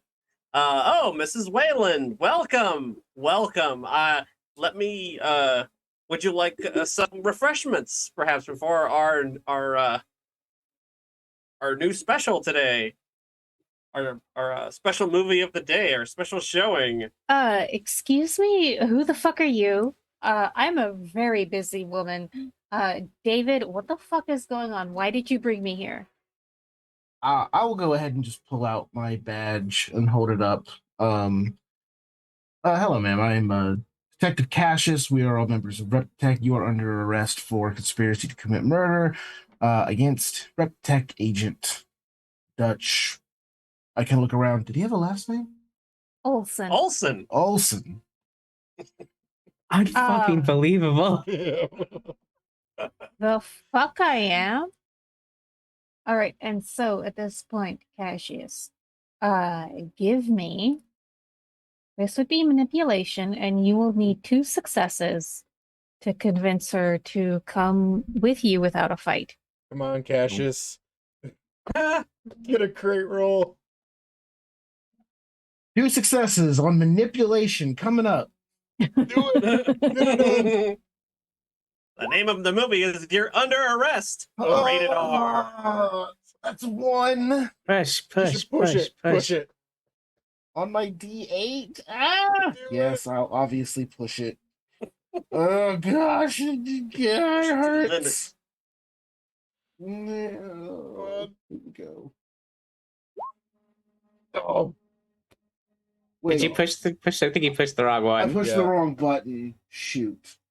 Well, Well, the you good can- news is Well, you both can dice push technically twice. are successes because the first one it was the left one, the second one was Oh the right yeah, one. you know what? That is accurate. You rolled an 8 and a 7. I know that's cheating. I've cheated. Do you want to roll a second push? You're allowed to now. Oh gosh. Oh, Yeah. Oh.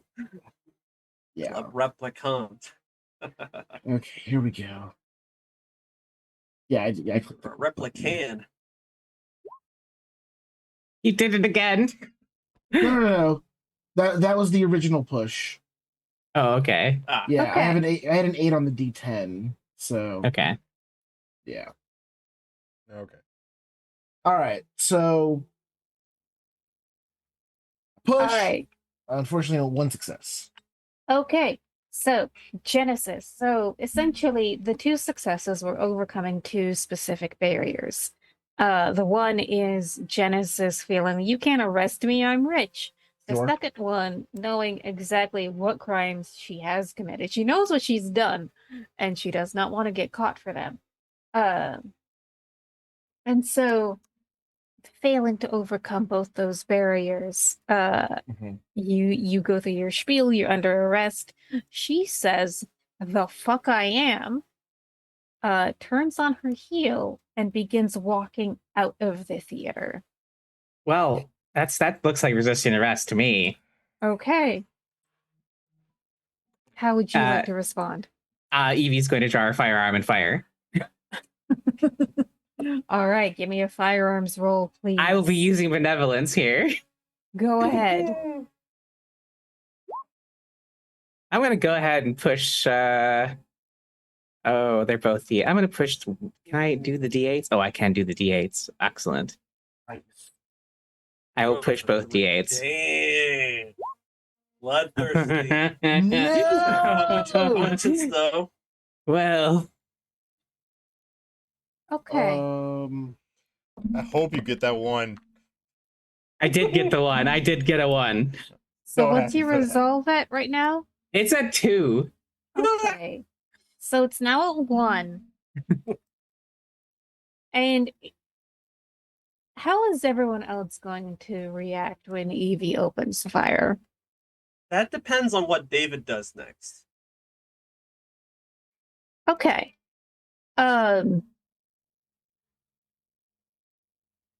David will look very, very shocked, and he will move to protect Genesis. My Like to grab her or to get in the way of Evie shooting her? Essentially to grab her and try and get her to safety. that is Oh. when my larger surprise will come out from its hiding place. Okay, go ahead and give me that firearms roll. Well, Oh. I'm not shooting. I'm just Okay. I'm pulling out from like behind the concession stand or wherever I stashed it. The Ender assault rifle. All right, so Oh. yeah, Evie shoots Genesis, wings her. She goes down. Evie, you lose your point of resolve, just sort of understanding what you're capable of doing to another human being. Seems fair.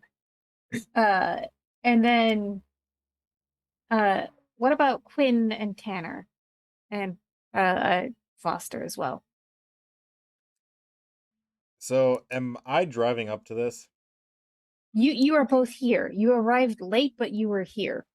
Essentially just you arrived too late to be able to have any sort of extensive, hey, maybe we don't kill her debate with your friends, with Okay, your because I colleagues. know what I'm going to do. Am I on my spinner?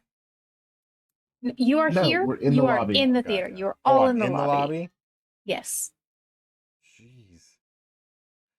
And just to I- clarify, I'm kind of yelling like, everyone stop down, and I've got a freaking assault rifle, Yeah, Cassius just BFG.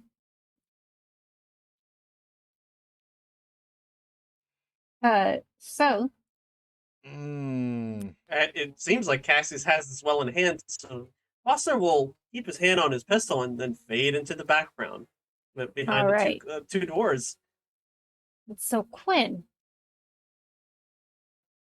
Cassius is absolutely capable of shooting anybody in this room. Holy shit.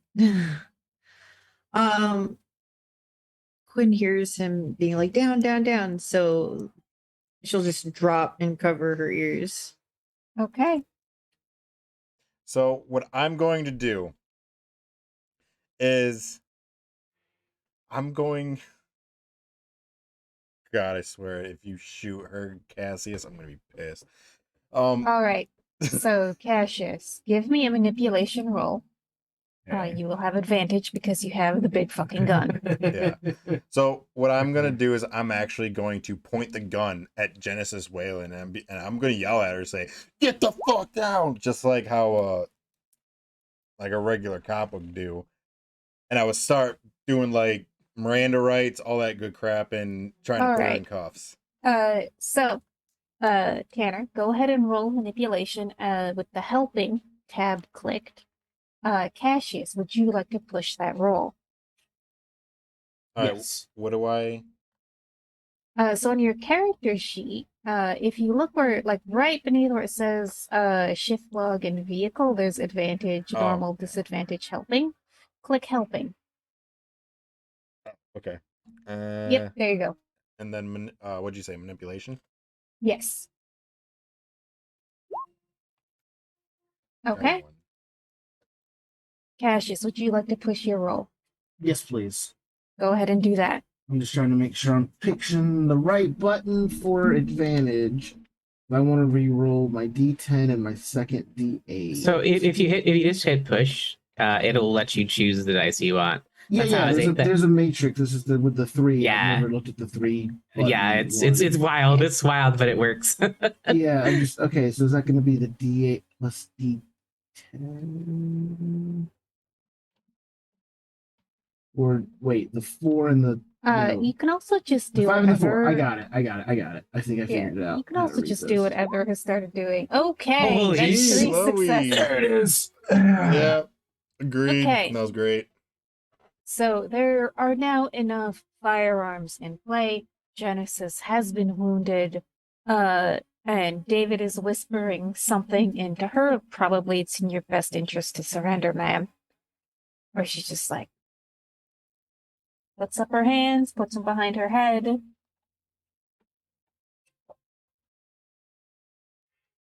So I will assume that the next several minutes are putting cuffs on Genesis Wayland, getting her into a skimmer. Getting- Negative. Oh yeah? Oh yeah. Okay, Negative. I was about to say, if I'm wrong, let me know. Sorry, I didn't mean to interrupt you. I just wanted to. No, go ahead. So I am going to come out from behind the concession counter. Approaching, closing the distance. Doing to Genesis, and keeping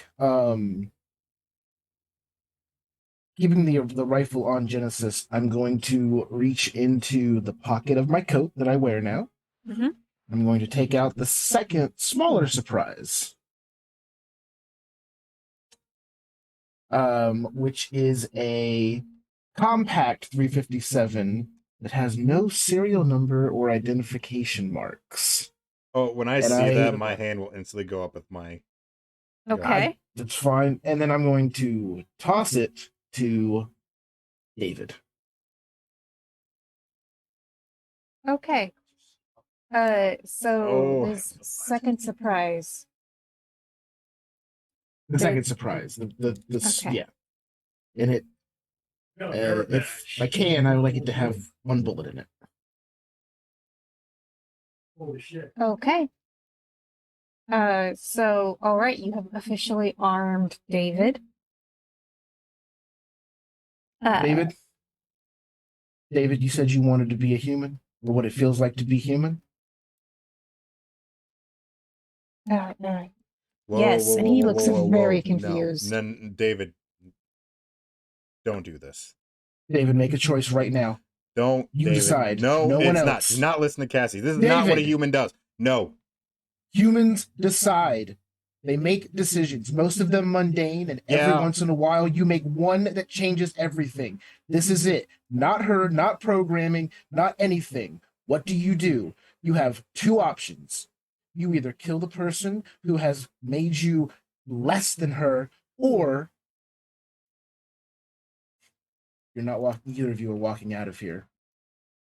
All Dave, right. and So, I'm also gonna kind of give him, like, when I see this, I'm like, David, there's a way we can do this. You can get your revenge. You can get all those feelings that he's talking about, okay? But here's the thing. All those movies you watch, they always, some of them, most of them end up happy, and that's because they do the right thing. And coming from me, granted, this is really fucking crazy, but don't do this. While this is Don't. happening, Evie is lining up her shot, by the way. all right. So, I'm going Tempting. to roll for David. I am going to roll insight for David because insight is tied to empathy, and this will test how much he's able to overcome his Something that has replicant eyebrows. conditioning. Because someone bought benevolence for me at the very end of the set or the beginning of the session, I am going to roll this with advantage.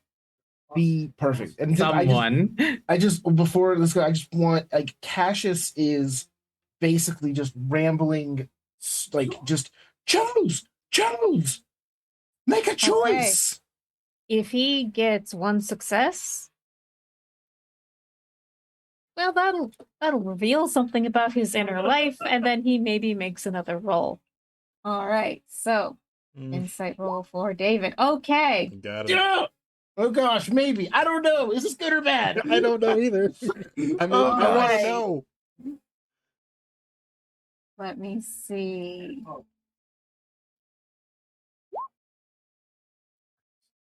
Okay.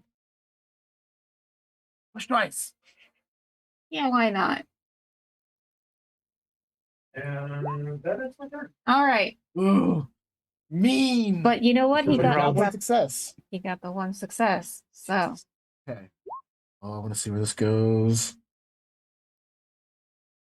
What? He lives. okay. Well, who is he shooting at? Who did he fire at? So- yes, thank God for roll 20. My plan So- yet still lives. Okay, well, no, because other people get to do their thing. So here's what happens, and all of you will see this, is something about what Cassius has been working on with David gets through to him. And he fires his gun twice, but both shots miss Genesis. So is it that he was capable of violence and just a terrible shot? Or is it that something in his programming interfered with his intent? Who knows? Y'all have a split second to decide what to do next. Go. I'm gonna tackle her. Evie shooting. Go ahead and roll that firearms. You attack If you me d- and you kill me, So- Evie, you're going to jail. Genesis is not a trained fighter. If you get 2 successes, headshot, she dies. Noted. Hold up. Is Quinn present? Quinn is present. What are you doing, Quinn? Quinn is on the ground because Cassius had been like, get on the ground, get on the ground. So Quinn is just like So, watching, panicked, frozen. I will give you, and Cassius, tell me if this was not your intent, that clearly Cassius was yelling at Genesis to get on the ground, not everybody Well, else. That's correct, yes. Okay. I'm smart. All right. So with that in mind, would you like to change your action? So Quinn's not on the ground, but is definitely frozen, just watching everything. Okay. All right, Evie, take your shot. Oh shit! Fuck Done. you. That training paid off, huh? Sure did. Okay. Okay. It is point blank range. You're a cold hearted bitch. You just walk up, bang bang, and Genesis Wayland is no more. And I think this is a really good spot to leave off for the scene with A+. Do you want to check the- your DMs really quick and see? You can either say that or not. I don't. Okay, hang on. Secret messages. Okay, give me a firearms roll, please. Same Okay. roll, 2 successes. How Do it. does full auto work? How does full auto work? All right, so 2 people are All gonna right, shoot I it. don't have like, time to look it up, so I'm Jesus. just gonna say, She dead. seat of the pants, roll with advantage. Okay. Advantage, firearms. I will push Okay. 3 successes. Apparently, he's making sure this lady's dead. All right. Do you wanna gamble on that D10 or just settle with your 3 successes? I'm not gambling on a D. No, I'll take All 3 right. successes. Okay. So, Evie, bang bang. Genesis drops to the floor, dead. Bang bang. David drops, also dead. And I that fucking knew it. Yep. Tanner's gonna look up and and just clearly from Cassius. yeah. Fuck Cassius. I'm gonna be honest with you. So Tanner's probably gonna take a point of resolve because this is literally everything he worked for basically just got thrown out the window. All right, and so this is where we're gonna end tonight. And for extra shits and giggles, we are not gonna be running next week because next week is gonna be my rehearsal dinner. So yeah, 2 weeks from now we're gonna decide what to do. What y'all are gonna do with a dead Genesis and a dead David. I don't know, man. You might have just saved the human race by killing him. If you've seen Prometheus, you know. I've got a good idea where we can dump those bodies. There's already some mummies out there anyway. You realize how big of a hit you put us on, though? No, like this is. Oh, okay. I don't think you understand what kind of can of worms you guys just opened by killing one. We killing are Corpo. fine. I just also- saved us. Yeah. I mean, it also depends on is this the same David from the movie or is this David a prototype? Who knows? Anyway, so with that being said, if we just want to do one quick round of who you are and when we can next see your faces on the internet. Hey everybody, I have been Quinn. You can find me all over the internet as Am Changeling. You can find me on Etsy at Thornkind, where I sell very gay stuff. Fuck DeSantis. And you cannot find me same time, same place next week because I'm gonna be at a wedding. I get to see Ever in real life. I'm so excited. Ew. Wait, how tall or short do you think I am? So everyone's taller than me, Ever. Everyone is taller than me. Oh, okay, that's fair. I think that's me. Oh Hi, no, I'm Eric. it's me actually. Sorry. Oh, sorry. Okay, go ahead. Hi everyone, I'm Aaron. You can find me from whichever is Great Cthulhu. My pronouns are she, they, fae. I played Evie, who finally got her sweet fucking revenge for her friend. R.I.P. Dutch. That's what we proud. You actually this next week you're not gonna find me fucking anywhere. No public access, no Blade Runner. So I'm sharing partners actually thrilled. She's gonna have a whole week that I'm not doing TTRPG stuff. And yeah, then I will see some of you Saturday, which I am really excited for. Yeah.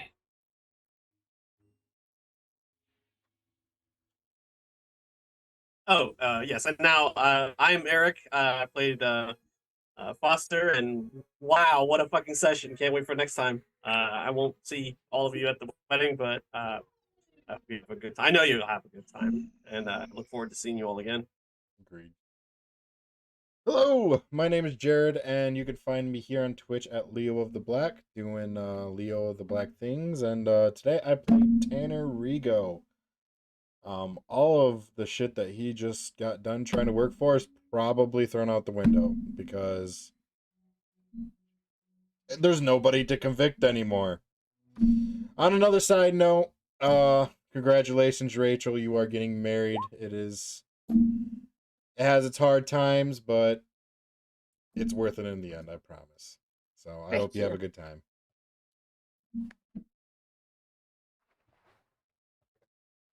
That's me. Hello, everybody. My name is Steve. My pronouns are he, him, and tonight I played Cassius, who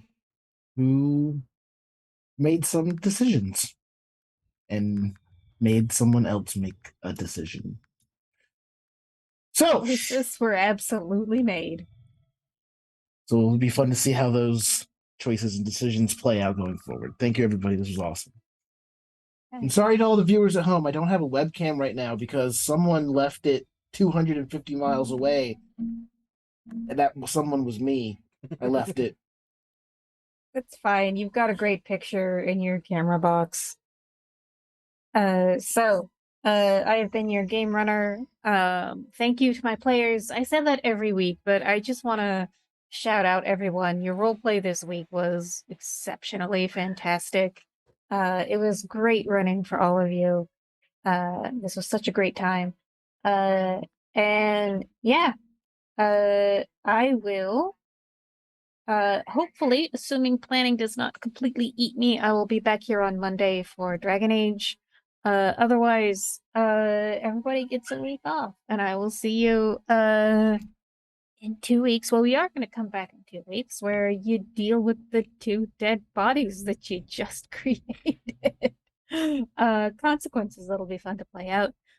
Come check us out on Twitter, Twitch, and Instagram. You can also find the recorded episodes of this show and all other shows run on this channel on our YouTube.